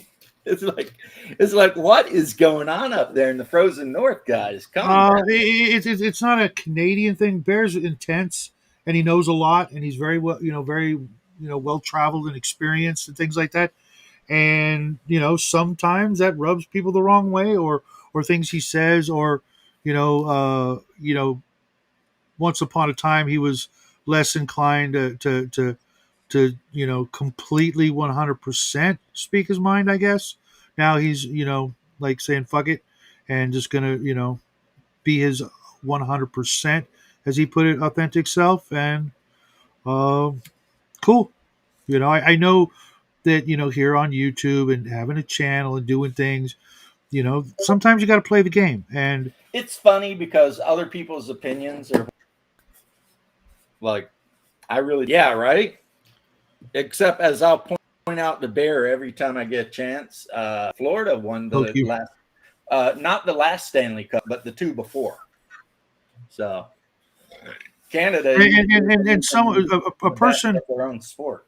A person that I admire more than anybody else in the whole wide world, no offense, once upon a time told me what all that really matters, I'm paraphrasing, is how someone treats you. I'm confused at why I would take offense to any of this. Well, just because if you knew who the person was, you'd understand. And I'm not going to mention their name because I'm just not. Was it like, I don't know, her, your mama? No. But like a perfect example, like Mobius. Mobius and I get along great. I think Mobius and I get along great. But he doesn't get along with Bear, and I'm not going to hold that against him, and I'm not going to make him, or he's not going to make me pick sides or anything like that. It's like what the relationship I have with you is different than the relationship I have with anybody else on the planet. And as long as that's cool, we're cool. And as far I would get involved in that. I would tell all those Canadians that they need to go ahead and hug and make up and stop being weird about, like, I don't know, games. Well, that's what brings us all together, right? It's like, okay, look, if I wanted to be a jerk and make people feel small, I could do it real easy. Sure. But Because, we're not like that. yeah, I mean, but no one I know has lived the life I've lived, which literally could be turned into an action movie. But I don't do that because why would I? It's Yeah. stupid. And Yeah, also, when somebody knows a lot more about shit than I do, it doesn't offend me. Yeah. You know, it's like, oh, okay. Didn't know Or if that. they have a different opinion. Yeah, You know, I am not I mean- offended when people have different opinions. Well, I mean that's what makes like our shows together so good is that we have completely different opinions. You don't agree with a lot of the shit that I believe in when it comes to gaming, but that Well, doesn't mean yeah, I kind of bust your ass on the it's the player's world, blah, blah, blah, that you do. But I mean, does that make me think you're a bad? No. no, I want to As a matter have of fact, happy it players. also doesn't make me want to avoid you. It kind of makes me want to Yeah. be around you more to try and understand why in the hell would you think this? It's really simple, man. I'm Without sure it players, is, but you without know what I players, mean. there's no game. I mean, yes, without a GM, there's no game. But I want a game, and I'm not going to just like cater to my players. You can ask them. I don't do that. But without good fun players, there is no good fun. There's just me wishing I could do the thing, and I could go write or play video games or just read for the rest of my life. But I want to have engaged players that are having a good time and indulging me in my filthy story games and things like that. And I don't put myself first when it comes to that equation. See, now we know why your wife married you. It's obvious that you are a giving and generous lover. I can neither confirm nor deny, but I mean, it takes two, and like I have a very strong rule of body count, more than two or three with extreme exceptions. Dude, don't take it serious. Yeah, I know. I mean, I literally just mentioned chloroform. Oh! I didn't hear the You chloroform. said it takes two, and I was like, not if you got chloroform. Oh, I honestly didn't hear that. It's weird. I have really good ears, but there's a lot of shit I don't hear. Like, I almost once got a job working for the CIA, identifying people by their voice on the phone. Back when people would be wiretapped, and you'd have to, or there'd be other kind of taps, and you'd have to, who said that, and they wanted me to be the guy to say, oh, that's so and so, and that's so and so, because I recognized a CIA agent by her voice. I hadn't seen her in, I want to say, like over 10 years. I had not seen her, and she's in the building I was working at, and I walked up and I asked her, she's like, how did you know? She didn't recognize me because it's been like 10 years. And I'm like, well, because I'm the guy, and I recognize you by your voice. And she says, really? Would you like a job? And I'm like, maybe. Doing what? And then she told me, and then things happened, and I realized that I wasn't going to do that. I was just getting ready to say, guys, do you think maybe I should be careful now that we know that Shadow's a glowy? He's not a Fed. He's the exact opposite. I realized that my previous activities would preclude me from any kind 100% right. I would not have passed the security check, let's just say. Plus, I would never work for those sons of bitches. See, I could have passed the security check. No, especially. George, she was old enough to be my grandmother. I could have passed that check, especially because when I was in the Army, I did a year with 1st Special U.S. Special Intelligence, which is, believe it or not, an Army unit. Mm-hmm. But, you spend all day sneaking around into Nicaragua from Honduras. And if I'd stuck on that career path, it would have probably led straight to a Martin Blank situation. Where I'm like, well, I worked for the CIA killing people for a while, and then I went into business for myself. It's like, oh, do you Don't get do that with that? No. But anyway, as it turned Exactly. out, Exactly, um, Paul. I went a different way. The same here. So And Paul, yeah, that's just my point. I've been in so many games over the years, decades, and there's there's a lot of different kinds of ways you can categorize players. But for me, as long as everybody's having fun and lots of people are laughing and having a good time, awesome.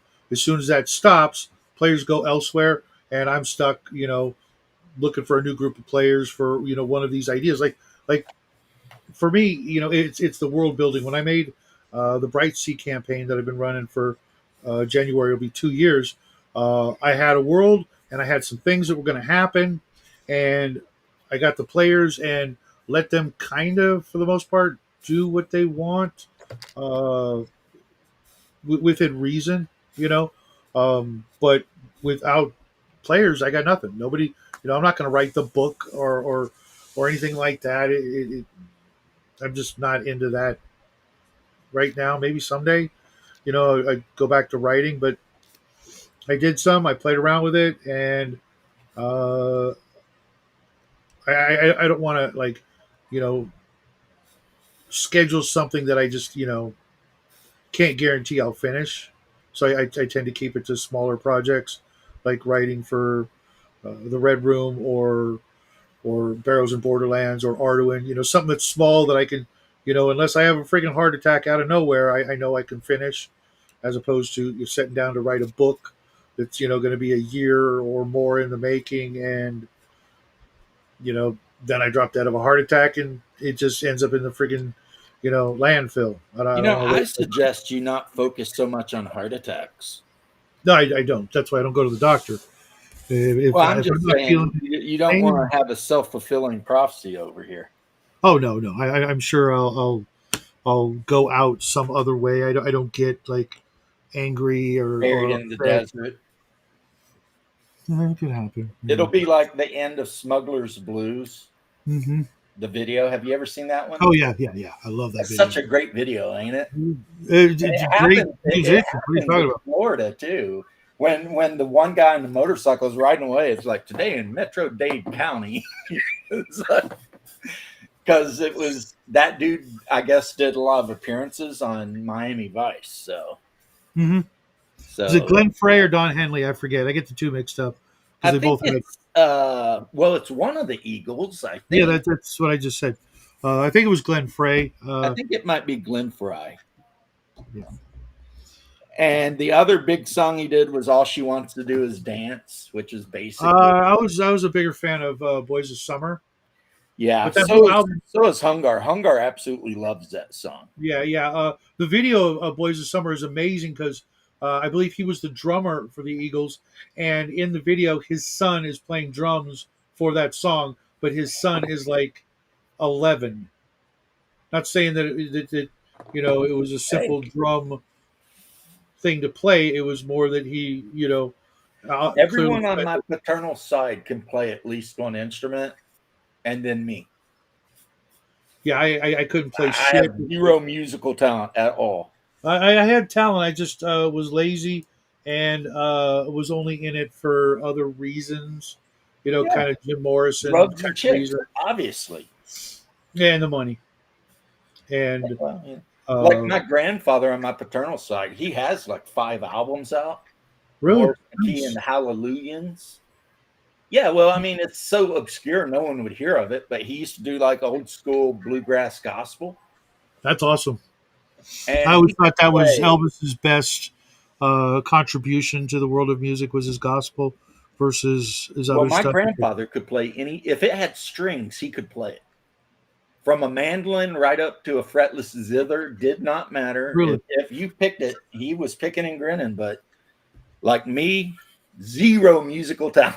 It's like I can't even play a recorder. It's like somebody be like, "Here's a recorder. Play Mary Has a Little Lamb." I'm like, "Nah, that's not gonna happen." It's just we are all given different blessings, I suppose. Absolutely. But yeah. what's Paul got? Not everyone has to be Robert Jordan or Tolkien. Well, not everyone ever will be. That's the thing too. You know, tell the story that you want to tell, and don't hold yourself to unrealistic standards. And you'll probably be all right. I think. You know, that's actually why I used to suck. Hey, what's up, Holy Diver? I used to actually. HT in the house. Yep. I used to think that I was really terrible at painting, and it actually caused me a lot of like upset when I was young because, you know, I hardly would like want to even show my stuff off at the comic shop to game. Really? Well, but the reason was there were dudes there that were like Golden Demon level painters, but I don't know, at some point in my 40K fantasy life, you know, I decided to stop like giving a shit about what other people's armies look like so much. And, you know, basically I learned not to compare what I was doing to other people's stuff so hard. And then, I mean, it was all cake after that. Yep. You know.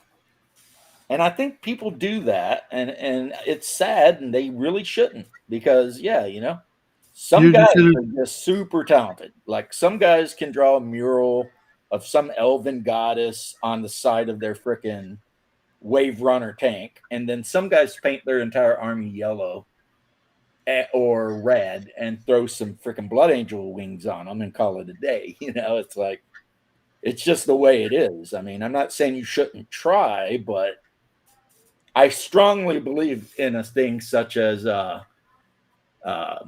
some people are just talented, you know, they just get it.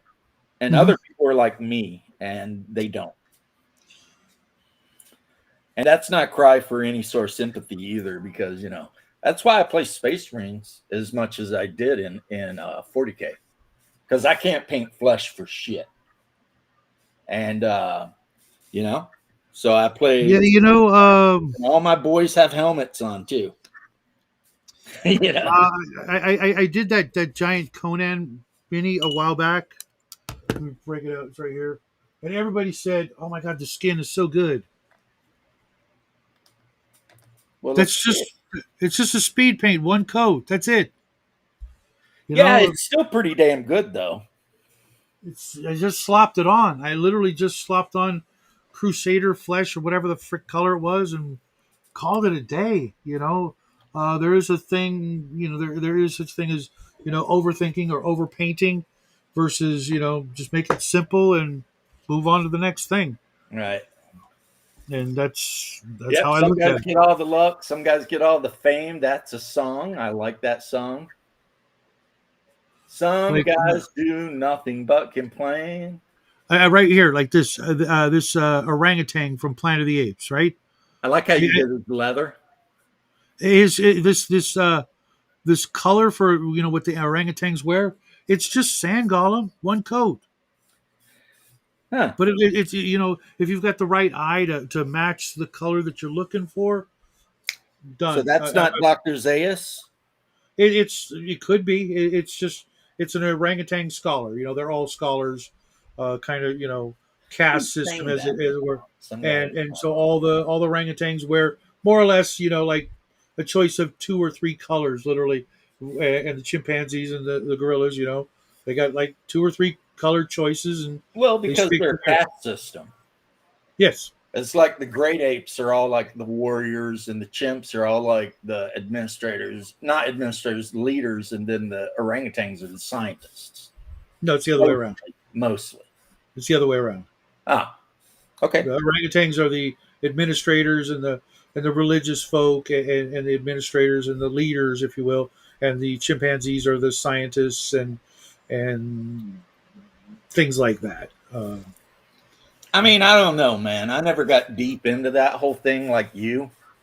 Sand golem sounds offensive. It is literally probably between blood red and it's sand because golem. You put sand on it, so obviously, you know.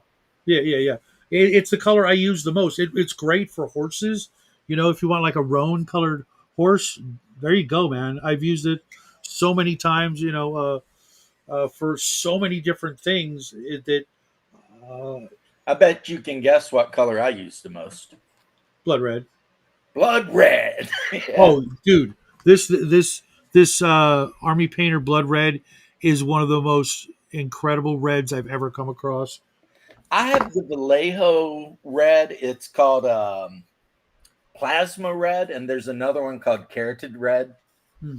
And plasma red's a bit darker, which is awesome because you start out with the lighter one, then you basically thin down the darker one and use it. Oh, as so well. you've got you're using the triads. I'm using the Vallejo Express color, so it's Oh, okay. speed paint, but it's by Vallejo. Right. No, I thought it's. Oh no, it is actually Army. Well, no, Reaper had a triad system way back in the day. I don't know if they Yeah, I still remember do. you could buy them, and it would be like dark skin, light skin, highlight, or whatever. And then Army Painter did the same thing, and I just thought we were talking about Army Painter, but No, what I was talking about is I actually shade red with darker red that I thinned out. oh, okay. And then I do all my highlights with this bold pyro red from Pro Acryl because this is one of the best reds you'll ever see. Like it is freaking red. There's no orange to it. It's red. And So when you don't do the old Games Workshop thing where you then dry brush some orange over the red. I hate that shit when you see a Blood Angels army and they look orange, and it's like, Yeah. what the fuck is that? Especially if you're playing Horus Heresy, because the Blood Angels in Horus Heresy are blood red, Mhm. just blood red. As a matter of fact, their original uniform color was gray, and they weren't called the Blood Angels; they were called the Reavers or Ravagers or some shit like that, Revenants. And the Okay. Emperor planned on having them all wiped out. Because But I then they actually found do the Sanguinius, and Sanguinius taught them not to be a bunch of assholes, and they become the Blood Angels after that. But yeah, the Emperor was not a big fan of his guys running around in gray blood splattered uniforms eating people. That was becoming an issue. They were basically worse than the World Eaters, even after the World Eaters become chaos. Ah, there you go. See that? Shadow. Who is that? You Oh, look- that's Snoop Dogg again. Okay. That's Snoop Dogg, but this time it focused in so you can see him. It's Snoop Dogg in a 20s like blues musician suit. hmm So I can paint him up and use him in my games of Mansions of Madness. However, Jim Culver may be getting retired because I finally got this expansion for Mansions of Madness 2nd edition I didn't have. And it comes with a hillbilly and a hound dog. And the hillbilly's kind of walking with a guitar on his shoulder, And I'm like, oh man, a hillbilly with a guitar and a hound? I don't know what exactly he does, but I mean, that might be my new favorite character right there, He's a hobo too. Like his nickname is Ash Can something. Okay. So yeah. It's basically a hillbilly hobo with a hound. And when you play the game, when you pick him as your character, you automatically get Jack, and Jack is the dog. And you can use Jack to do things. And I'm like, oh, that's awesome, man. Except I hope Jack don't get ate by any, cosmic horde. But poor Angry Tabletop's more in your direction, so he's behind us a bit. So yeah, this is like right in the middle of his work day. But speaking of which, I was supposed to leave 15 Yeah, minutes you ago. gotta take off, man. Yeah, I got to take care of this stuff before my time runs out. Before it gets too late. I mean, I will see you guys later. James, Thanks for always hanging, pleasure. bro. I'll see you tomorrow, man. If Yeah. not later tonight. If Well, if I don't something. watch your stuff tonight, you got something going on later, don't you? I've got Bloodworth's game, and then I'll be recording a video for tomorrow morning. But Nice. that's like a 10-minute thing, But I got shit to say and stuff to talk about, and Good. I mean, I do the more free form thing, but I do like watching people like who do the videos where they actually stay on a topic. that's why it's only 10 minutes because that's about all I got. Then I go Yeah. like, oh, squirrel. Yep, squirrel. Take care, brother. I will see you Yeah. soon. Yep. So, Holy Diver may or may not give a shit about any of this, but if he's still listening in his big old truck, I got 2 units of armigers for my epic army to go with my knights. And I'm probably going to paint them green, like a really, really weird green. And then, I don't know, some other color that goes with green, like orange or something. Pretty crazy with the armigers. The pack comes with enough to equip one armiger with like twin autocannons and the other armiger with a big freaking melt-a-gun and a chain fist. So I bought 2 packs. So I have 4 guys with the melt-a-chain fists and 2 guys with autocannons. But the good thing is you can mix and match them in one unit. And then, of course, the other thing that you can't see because you're in a truck is I'm building my Dark Mechanicus spider bot things. And I'm a huge fan of them. Actually, the reason I'm a huge fan of them doesn't even have anything to do with Dark Mechanicum. It has to do with reading the Gaunt's Ghost novels. Yep. I got to take this. Hello? Hey, how are you? Hanging in. Okay, I'm going to call and confirm with Jane J. After the last thing that happened, I talked to my attorney. So we're getting that BS handled so that don't happen again. Oh, okay. All I was saying is we're getting that handled like what happened last time. All right. So I'll see you tomorrow. Yep. Bye. Okay. Yeah. I got a doctor's appointment and I have to get medical transportation to the doctor's appointment, except last time I had my doctor's appointment, the medical transportation never showed up. And that sucked. So luckily I got an attorney that only handles like firefighter related BS. And I gave her a call and I was like, WTF,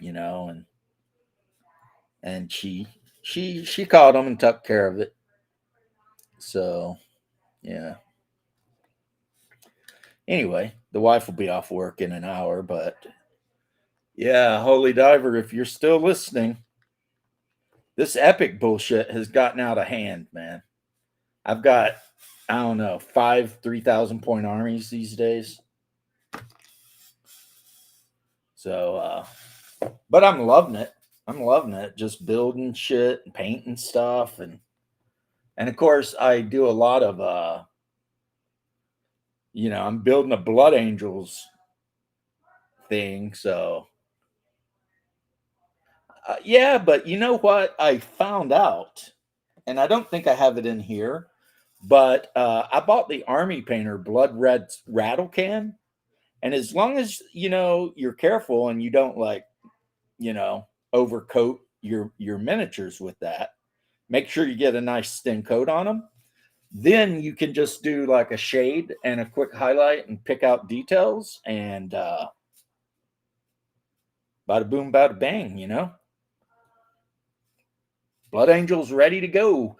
And the Imperial Guard are super easy too because I'm painting them mostly like desert camo color. So, and by that I mean they're mostly just khaki with silver las rifles and whatever, but and their vehicles, a lot of them I did in that khaki color. And maybe it's because I was in Iraq and whatever, but for some reason, that whole sand color camo on like a big tank just kind of looks badass. You know what I mean?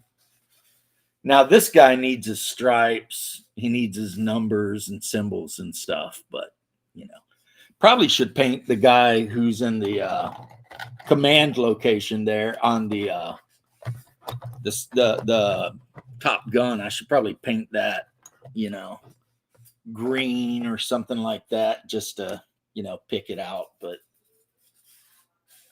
so,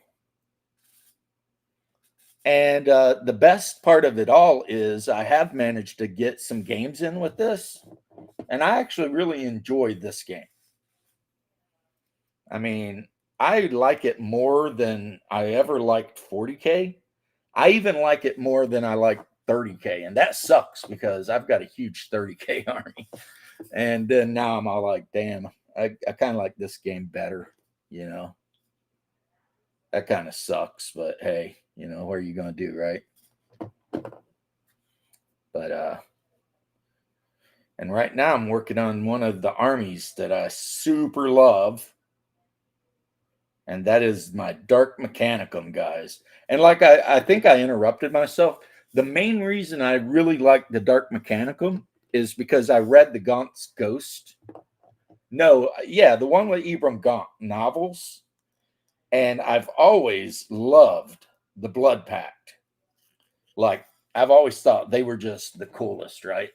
And in the Gaunt's Ghost novels, the Blood Pact was always supported by spider tanks or stalker tanks or whatever they called them. And, you know, Games Workshop, in their infinite knowledge, they never made figures so that somebody could actually play the Blood Pact. They're always like, well, you can make them by doing this stupid shit, as opposed to just making the figures, you frickin' British cocks.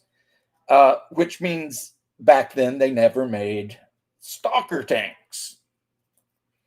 But they would tell you to buy like 3 or 4 different $100 kits and bash a stalker tank. It's like, no, I'm not doing that. But you know, like one of the things used to be like you bought some like Dark Elder shit, and then you bought the one demon engine and some other stuff, and supposedly you could bash it together to make a stalker tank. And it's like, why don't you just make one? You know, people will buy it. It's no mystery to anybody that a lot of people really kind of dug the Blood Pact. They thought the Blood Pact, that was actually something kind of interesting that Games Workshop did, and then they totally just let it wither up. Luckily, if you have a 3D printer, you could always print out, you know, the demon masks and stuff, and convert your generic Cadian asshats into Blood Pact guys. But like I said, I never really understood it. And you really can't use the trader guys, not trader Marines, but the actual trader guys for Blood Pact, because they don't look at all like Blood Pact. I mean, the cultists I'm talking about, and I have damn near an army of cultists, because, you know, I bought, between me and my bro, we bought 4 sets of the main big box that came with the cultists, Chaos Marines, the Hell whatever, and all of the Dark Angels. And my friend got all of the Dark Angels, and I got all of the Chaos stuff. And, you know, so I ended up with over 100 cultists, which would be really good if you wanted to use them for like, hell, I don't know, Necromunda or something like that, right? But not really good if you want to depict Blood Pact, because they're supposed to actually have uniforms, and the main thing that sets them apart is they wear those grotesque, you know, masks made out of bronze or whatever. And, you know, and it would be so, as a matter of fact, they wouldn't even have to make like a whole new set. They would just have to make like an expansion type set full of heads and weapons and shit, and be like, hey, these are fully compatible with Cadians, and you know, you can make a blood pact army. But no. I mean, as some of you could probably tell, it pretty much pisses me off a little bit. It was a missed opportunity for sure, for Games Workshop, because yeah, exactly, PB. Because like I said, if they had put out a good blood pact set, infantry, and then support stuff, stock tanks and whatever, I mean, they pretty much could have signed their own checks on that. You know, the Games Workshop guys that got to have every new army like I used to be would have been all over that shit like a fat man on cake. You know what I mean?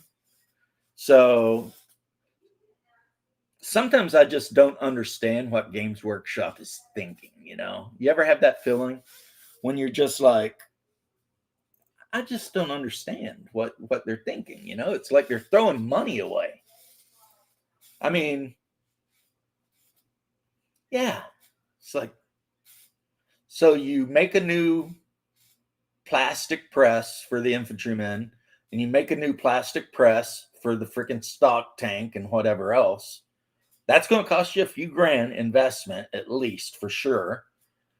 You're going to make way more than that. Even if it costs 10 grand to get that mold cut, and it might actually be somewhere in that range, you're going to sell more than 10 grand worth of these guys. That's a thing, you know. And Games Workshop, they're so stupid. It's like every set they come out with the Imperial Guard. Now, supposedly they're coming out with new guardsmen that you can kind of make look like something other than Cadians, but in my opinion, it's too little too late. You know what I mean? Like, there never should have been a time where Still Legion went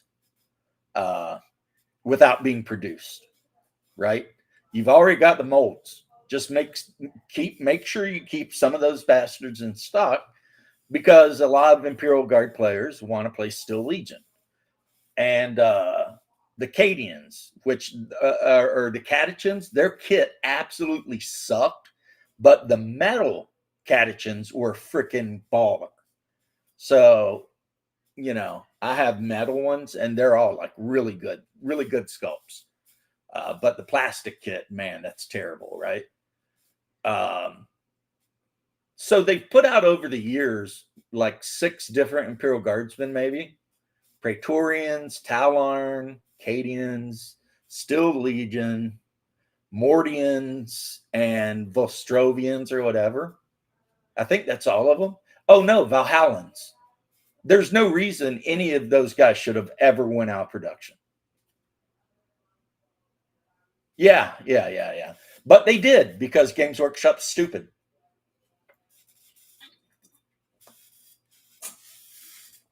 You know? Even if they'd up the price on the metal box sets, people would still bought them. Because most people who play 40K, especially if you decide to play Imperial Guard, are the kind of people who have enough liquid cash laying about that they can drop a couple $100 on some bullshit and not have to check the bank account.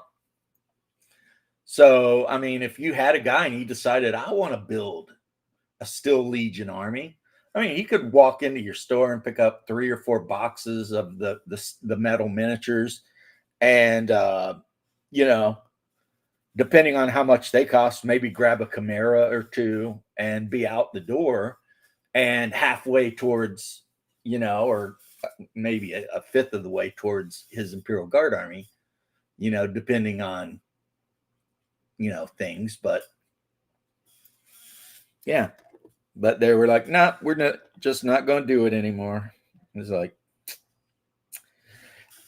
you know, it is my opinion that Games Workshop as corporation is ran by a bunch of AIDS infected poo throwing monkeys.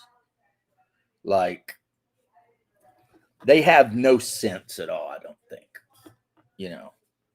And what's amazing is Rick Priestley and crew, They lucked upon a game people love by just stealing shit out of the Bible and from Dune and other sources. They literally lucked upon not a game, but a setting that everyone loves or a lot of people love. And they're too stupid, honestly, to handle business the way they should with it, you know? Because nothing in this game really is original, except maybe the Blood Pact. They were pretty original. They were pretty cool, but now you guys are just watching me build freaking Spider-Mechs and bitch. But yeah, I'll rant a little bit about it. You know, it's like the entire story of the Horus Heresy is just from extra biblical Hebrew text, or maybe even the Ethiopian Bible. So how in the hell the Games Workshop guys even knew about all that shit, I don't know, because I assume they're all a bunch of filthy Euro trash atheists, but that's fine. Those stories have been around for thousands of years, at least 5,000. Therefore, there's something about them that's very popular, right? Whether you're an atheist or not, there's something about the whole story of the fallen angels and stuff that people are attracted to. And then, you know, Space Marines, no, that's a no-brainer. That's badass as hell, right? And then all the shit from Dune, you know, the God Emperor and navigators, you know, jacking people all over space and this, that, and the other thing, right? I mean, it's like the original writers of Rogue Trader accidentally came out with an amazing idea. And then they, at least in more recent times, seem to have gone completely stone cold retarded when it comes to anything doing with the idea, you know? Like, I mean, point in case the female Custodes. I mean, that's just lame. Everybody knows the Custodes are called the 10,000 Sons. Every Custodes lore book ever written says specifically that they're the firstborn children of noble families, firstborn sons, actually. So it even gets into the firstborn sons. But for some reason that I will never understand, Games Workshop wanted to change that. And the problem is the people they're changing that for are not their target demographic. So they're actually hurting their own business trying to appease people who aren't actually there for the hobby. You know? Like, I'll tell you what, if I ran Games Workshop, the second I saw somebody on the actual forums for the game talking about female Space Marines, I would ban them from my game and tell them, look, we all know this is not how shit works. And you don't get to show up and start telling the rest of the world how the lore is going to work. If you want to make female Space Marines for your home games, knock yourselves out. You know, God bless and all that. But don't come in here and start trying to tell other people that it has to be this way. Like, I would be hardcore about the old lore and stuff. Like, and I, instead of putting out a stupid little, if you're a fascist, we don't want you playing our game bullshit, I would have put out a thing saying, no, we will never change our lore. Ever. You know, you either love it or you don't. I bet you if they'd done that, their player base probably would have exploded. It probably would have exploded. I would bet money. People would have been like, holy shit, finally a game company that gets it, you know? That we're not interested in all that bullshit. We just want to play a freaking game. Yeah, that's the thing. That's what happened too. You're 100% right. It's because they got investment from BlackRock and Main Street and Vanguard and all that shit.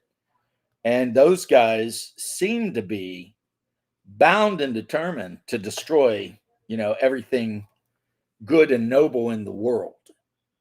You know what I mean? And I remember even seeing the one thing where the guy's like, well, if they don't want to change, then we have to force them to change. And it's like, dude, do you hear yourself? I mean, really? So, he who controls the culture controls the universe. But yeah, it's bullshit. I don't care for it. As they say in the one cartoon, didn't like it a bit. I think that was the Ren and Stimpy cartoon where the horse fell off the big building and broke all of its legs. And the reporter runs up and is like, asks it a question. And the horse is like, didn't care for it. I mean, it stopped screaming just so it can say, yeah, I didn't care for that. Because Ren and Stimpy was a cartoon made by somebody on acid. But back to the point, yeah. BlackRock, these companies, they get involved. Next thing you know, you've got a bunch of bullshit. And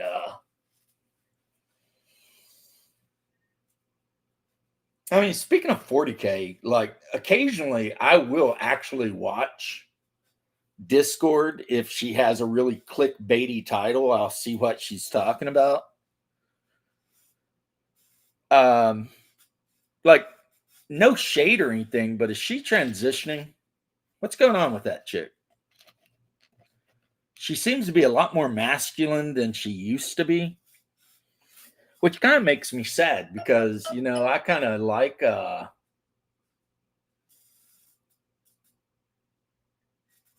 okay. Because there was a time when she first started out where she kind of had that like librarian look going on a little bit. I'm not saying she was like even mid, really, definitely not above mid, but she was doable. But lately, it's like I watch her video and it's like, damn, that woman is built like a freaking truck, like she's just not very feminine anymore. And that kind of makes me wonder. I mean, that's probably super misogynistic, and some people will probably be pretty pissed off that I even said it, but I said it. I don't know what's going on with Discord. She used to be at least somewhat cute. Now she's just I don't even know what she's doing anymore with herself. But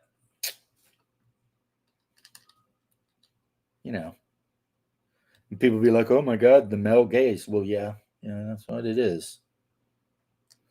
It's like, what kind of creature thinks that they can exist in the world and never be judged based on,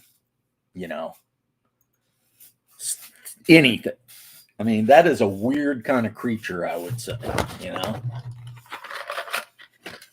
And that's what you get with a lot of these young women that are all freaked out about the male gaze.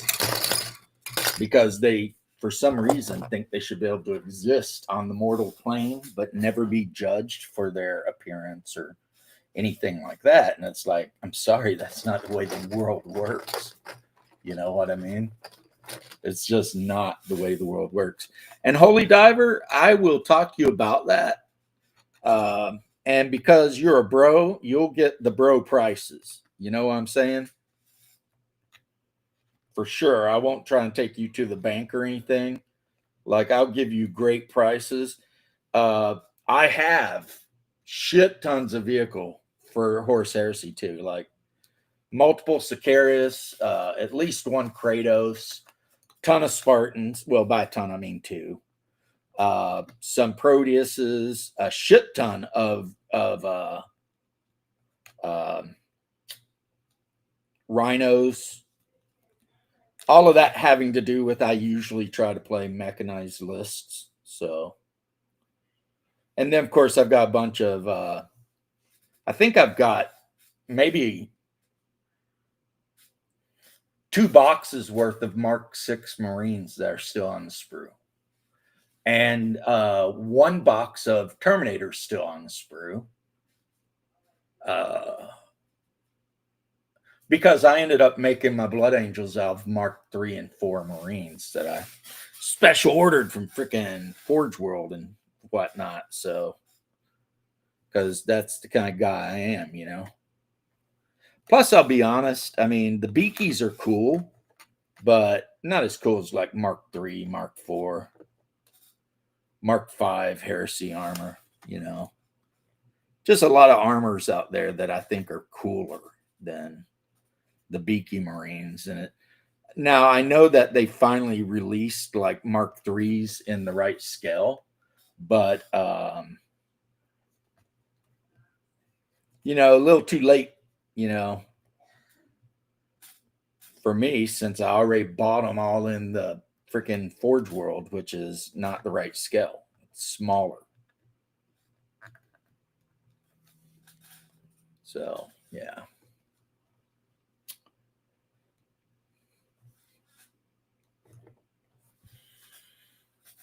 But there will be no Respider Sanctuary from the message, right? Feels that way. In the far future of the universe, there is no respite from ESG trying to force you to like, you know, Transmarines and all this kind of stuff. Is like, look, I'm just, you know. Now, one thing I will never accuse Games Workshop of is making a good game.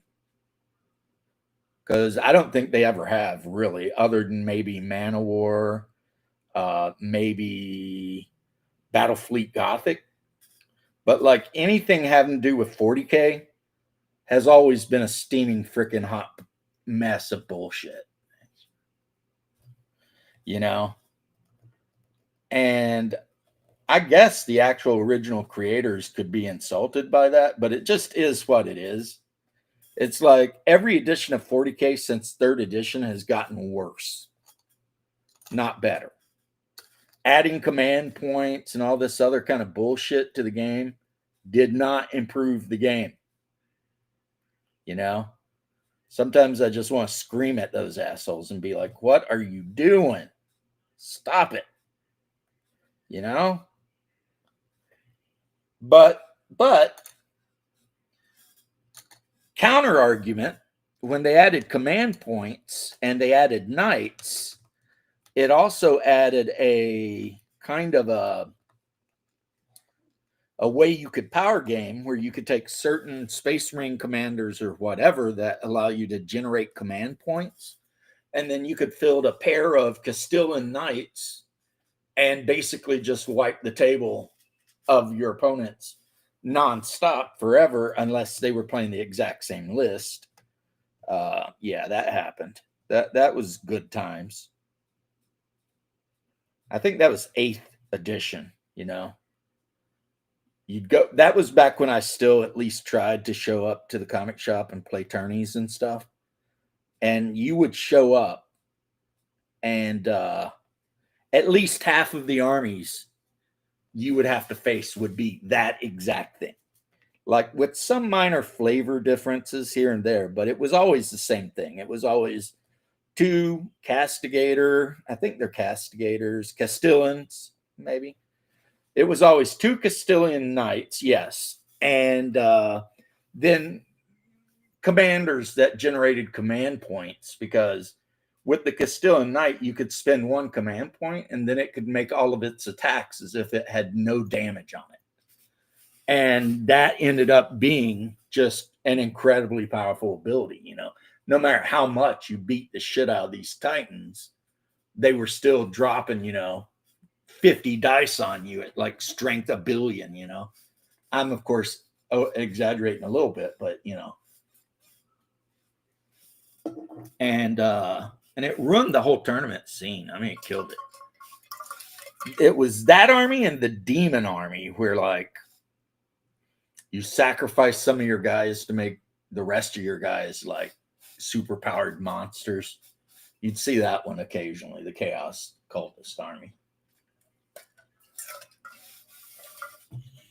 But like a standard Space Marine army, yeah, good luck. Wasn't going to happen.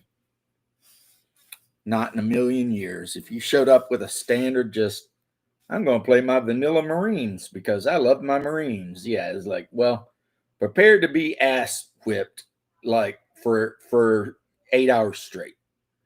Because that's what's getting ready to happen. You are just going to get your ass beat for the next 8 hours by all of these weird ass night armies.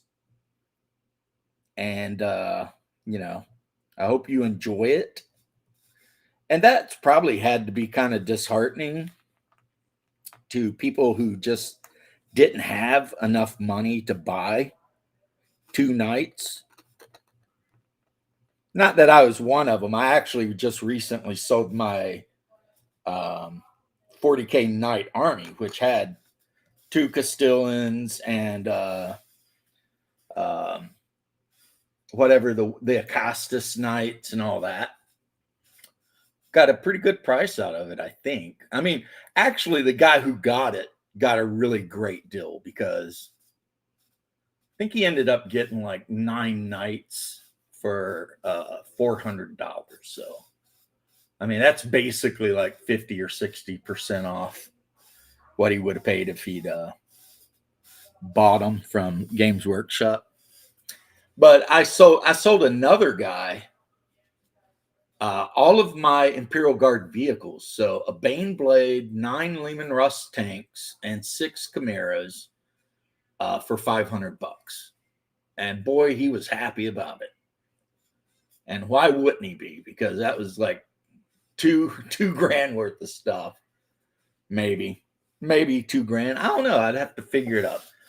When I bought my Leman Russ tanks, they were still like $49.99, or you could pay like $69.99 to get the like combat patrol that come with a tank and a commissar and like some stupid Cadians, which I still have probably 100 plus still on the sprue because I freaking despise the Cadians. They're so just plain generic and stupid. Like here's the last project I worked on, which is completely finished, except for I need to base them, is these guys. I jumped on that bandwagon, obviously. When these guys came out, I put them on my Christmas list. My wife bought me like 8 boxes of them. And then I bought myself a bunch of boxes. So I ended up with about 120 of these guys. And then some of the support weapons. And that's the whole army. There's not a vehicle in the army. It's just freaking Death Corps freaking running around. And then like some auto. I got a couple of like las cannon teams and auto cannon teams for support, but it's just a giant infantry army. Now, is it an army that's going to win a lot of battles? Probably not, actually, but who cares? Because, you know, I think it'd be a lot of fun to play. Right? So, yeah. I'm going to sell these guys eventually. I've got 3 Dragon Ogres that I built and painted, and they're not painted like to any sort of superior, like extra good quality. They're just, you know, painted up to like a tabletop quality. So you can just throw them on the table and whip some ass, right? They could definitely be better, but I'm never going to use them. I am never, ever going to use them. So these guys, actually, I've got the whole Chaos Army these guys go with. And yeah, I'm probably going to end up selling the Chaos Army for fantasy.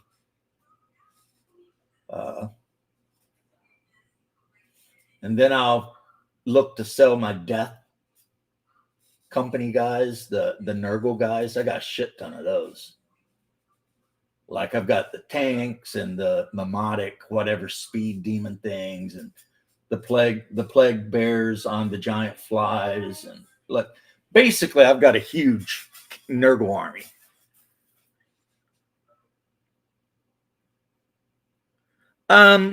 According to the lore, George, I think Malkador was like a priest or something.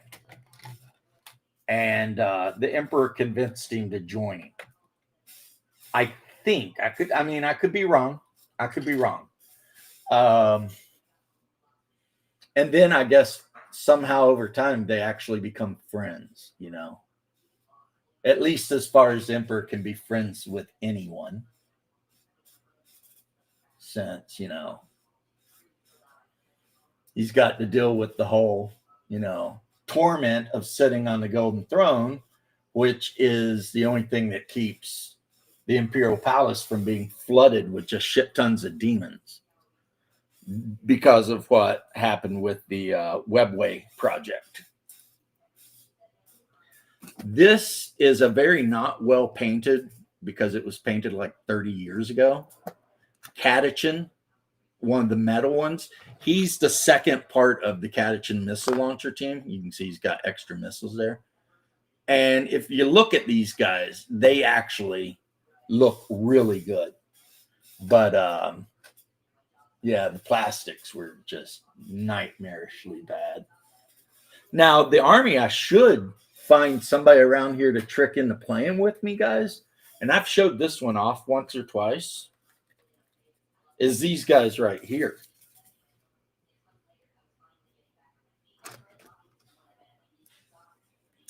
This is my, as you all know,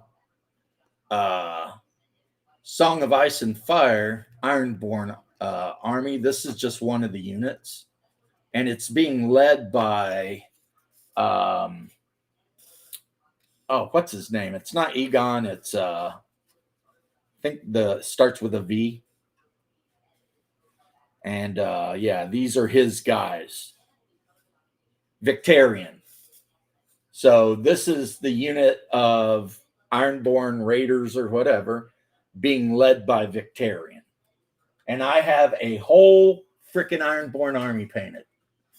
Like max points, 100% done, based everything. And I'm working on, which I haven't worked on in a while. I need to get back to it, but I've been working on a freaking Casterly Rock army. And yeah. So I need to get those done so that I can be like, call one of my friends up and be like, hey, you want to play this freaking rank and flank game? And if I have to, I'll let him play my Ironborn and I'll play the Lannisters. Yeah, never said the name. They do that. That's something I think they learned from White Wolf, which is whenever you, hey, what's up, Bear? Whenever you write any lore whatsoever, make sure that you leave it as ambiguous as possible so that, you know, in the future you won't get screwed, right? But the problem with Games Workshop is they write lore that's not ambiguous, and then they want to change it. Whereas White Wolf was really smart, you know, because of every time they put out lore for anything, they put out like 5 different stories. So then it becomes the argument of, well, which one do you believe? And it doesn't matter anyway. You know what I mean? In the end, you know, it doesn't matter, right? But yeah. So that's what Games Workshop should have been a little more careful with. Like if they had just called the freaking asshats the 10,000, then they could have said, yeah, there's women. But the fact that they spent 30 years saying there were no females, that's what bit them in the ass, right? Because they said too much. basically, than they should have, right? Just like with Space Marines, they've said since Rogue Trader, basically, that only males can be Space Marines. So now, if they try to change it, people are going to know they're changing the lore. And gamers absolutely freaking hate when you change the lore. Man, they hate that. Like, super hate that. And the one or two people who might agree with the lore change, that's like a super minority, you know? It's like a fringe of a fringe. Yeah. So had they said, I don't know what they could have said about, basically, had they not said at least 100 times over 30 years that Space Marines can only be males, then introducing female Space Marines would have been lickety split. Bob's your Scudder, right? But the fact that they said for 30 plus years a thing, it means they painted themselves in a corner as far as the whole thing goes. The second they start trying to change shit, they're just going to piss off their hardcore players who, let's be honest, like I said before, only play 40K because they like the lore. They don't play it because it's a good game. It's a shitty game. There's almost any miniatures game a person can name is a better game than 40K. Oathmark, freaking Frostgrave, Stargrave, you name it. It's just a better design game. So, Bear, did you have a good nap? Did you just line back of me for the last hour and a half? Wow, no. I didn't have a nap. I wound up cleaning, so yeah. Yeah, I'm a little spicy sometimes.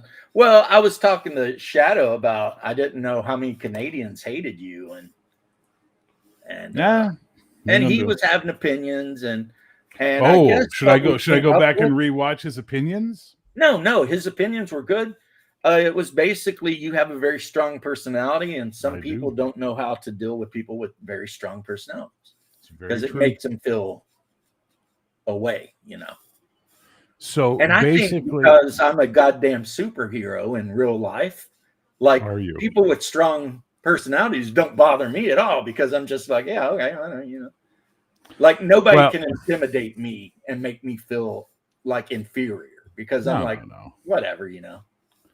So many years ago, I had a roommate who said to me something very interesting, which was he says, whether you like it or not, your personality type is the kind that you just walk into the room and you already fit the role of villain in that person's script of their life, and there's nothing you can do about it. That sucks. And I'm like, okay. See, what I was going to say is he said, just a tip. Ha-ha. I have two for two, man. You're on fire. Anyway, yeah. So no. So like I told you earlier, I don't stress it. It's their fucking issue, not mine. Right. And you're right. I just wish people didn't have to be away. But they want to be away. They want to be away. Listen. It's their damage. It's something in their background that causes them to be this way, and I can't police that. I can't fix that, and I can't adapt for it. I'm not here to please people. Yeah, you're not wrong, but you know how us men like to get together and gossip about shit. Yeah. It's all good, man. I don't see anything negatory about it. I'm just living life the best way I can. You know who the biggest gossips I've ever worked with is construction workers. I believe it. Yeah, when I used to work construction hardcore, you know, like toting blocks and shit. Oh my God, everybody was in everybody's business. It's like a bunch of burly, filthy, stinky, clucking hens. You know what I mean? It was just like, yeah. And then you'd always have the one or two guys that just were quiet, never said anything, showed up, did whatever they had to do, collected their check, went home. But the majority of guys, especially the young guys, they were always talking shit, you know, just. I think it's because when you're that age, which I was 16, you're still kind of trying to establish your place in the world. Sure. So there's a lot of shit talk and whatever, you know, because you're still trying to be like, yeah, where you fit in the tribe. You know, Yeah. And sadly, some people just don't fit, right? And there's two types of don't fit. There's the type that don't fit because they're just awkward or they don't know how to, they're just broken in that way. And then there's the ones who don't give a fuck. They're always going to be the outsider. They're always going to be the black sheep, you know? And then there's the BTK guy. Yeah, that's what the first kind becomes if they're not carefully, if they get too much police trauma. paid attention to it. Like, Too much trauma can lead to that road. You know what I mean?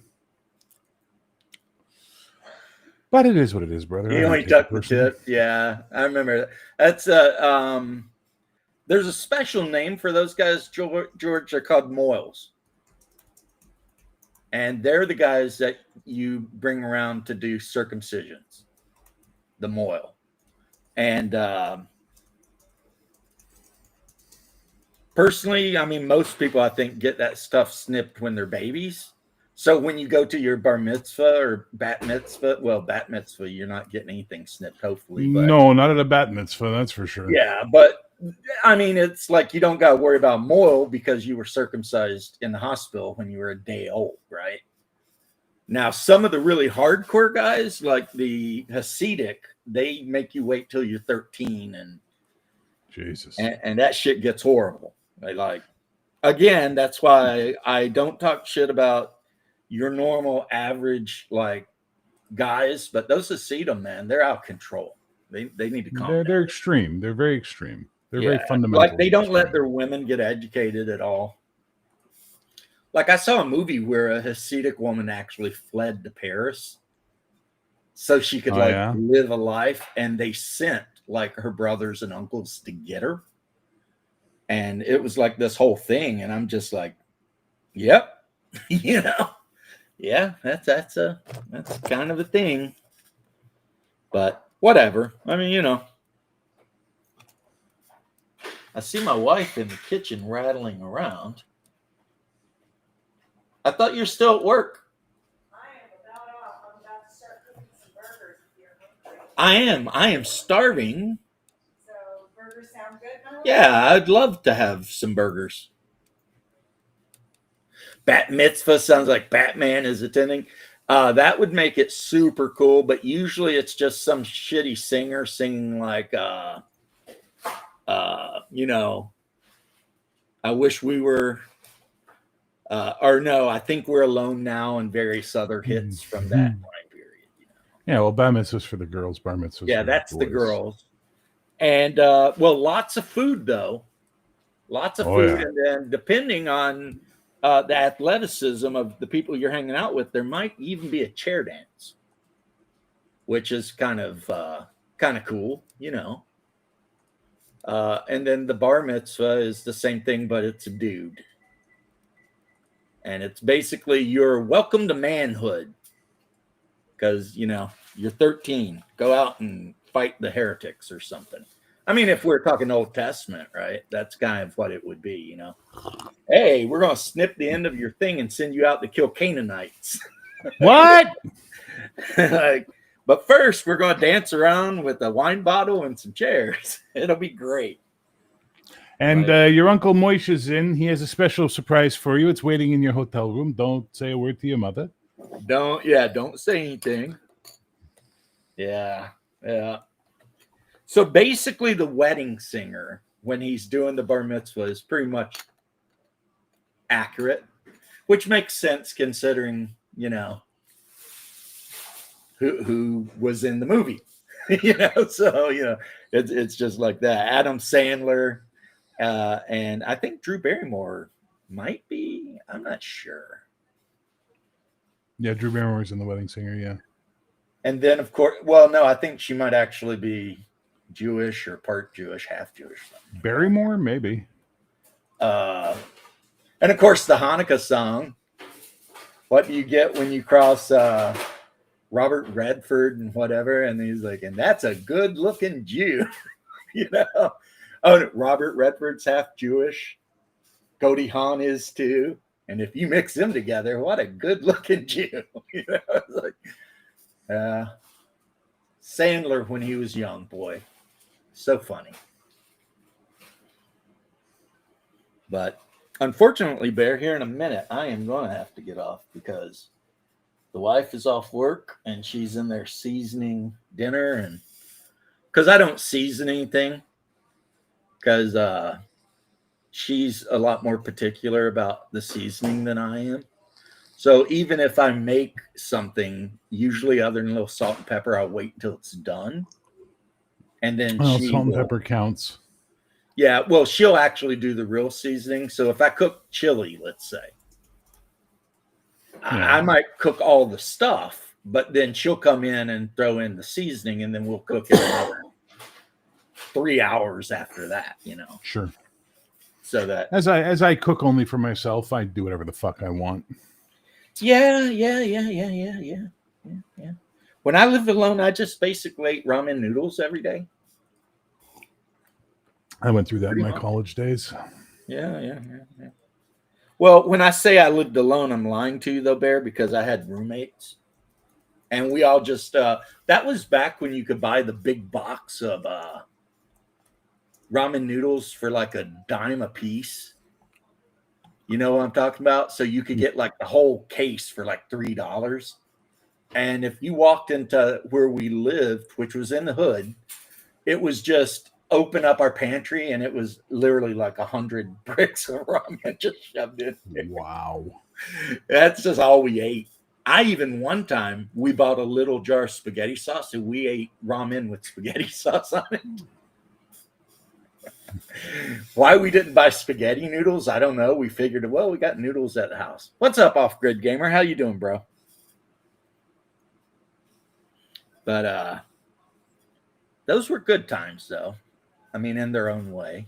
I don't ever want to go back, but I used to love when I'd walk into the grocery store and they'd have a sale, 8 ramen packs for $1.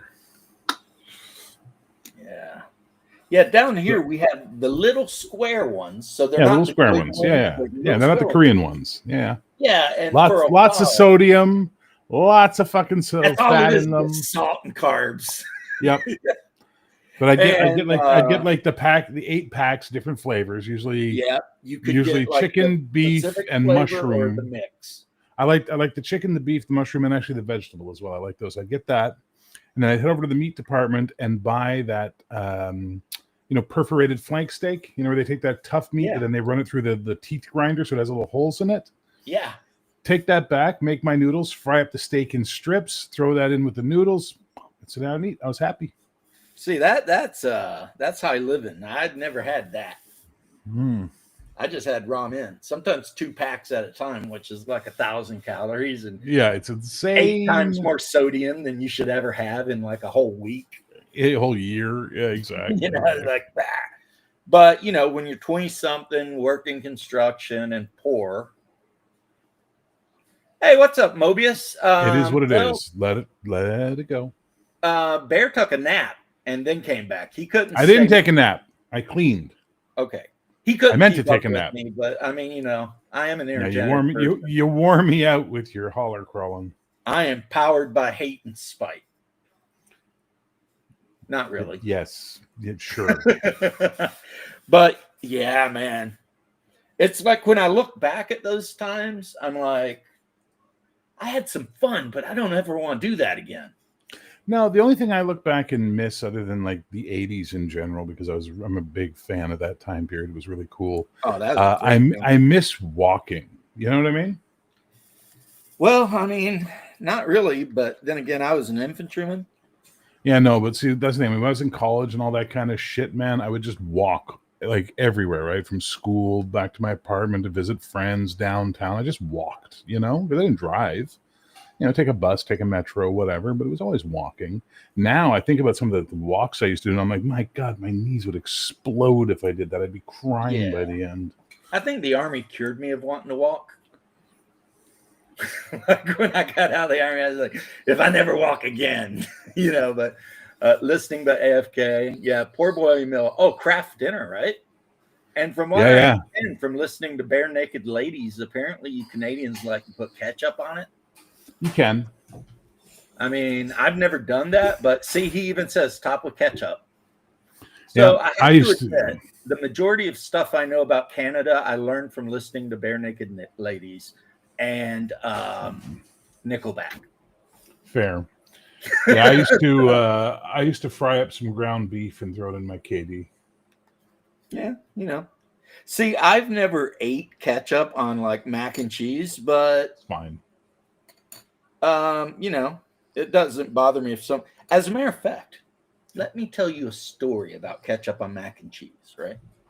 All right. When you go to the fire academy and you're taking the first test to see if they'll even let you in the academy, you have to watch all these little mini movies, right?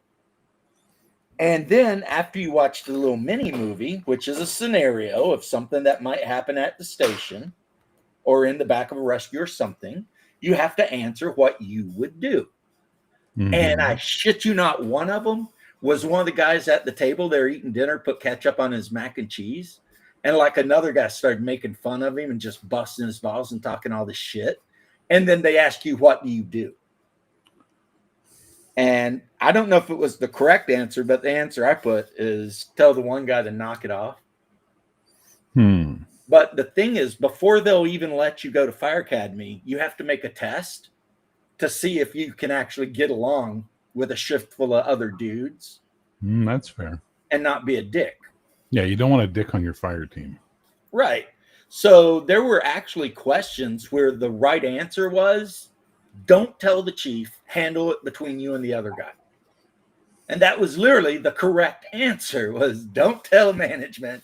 You, like one of them was, you catch one of the firefighters doing his personal laundry at the station in the laundry machine. What do? And the correct answer is offer to help the dude out.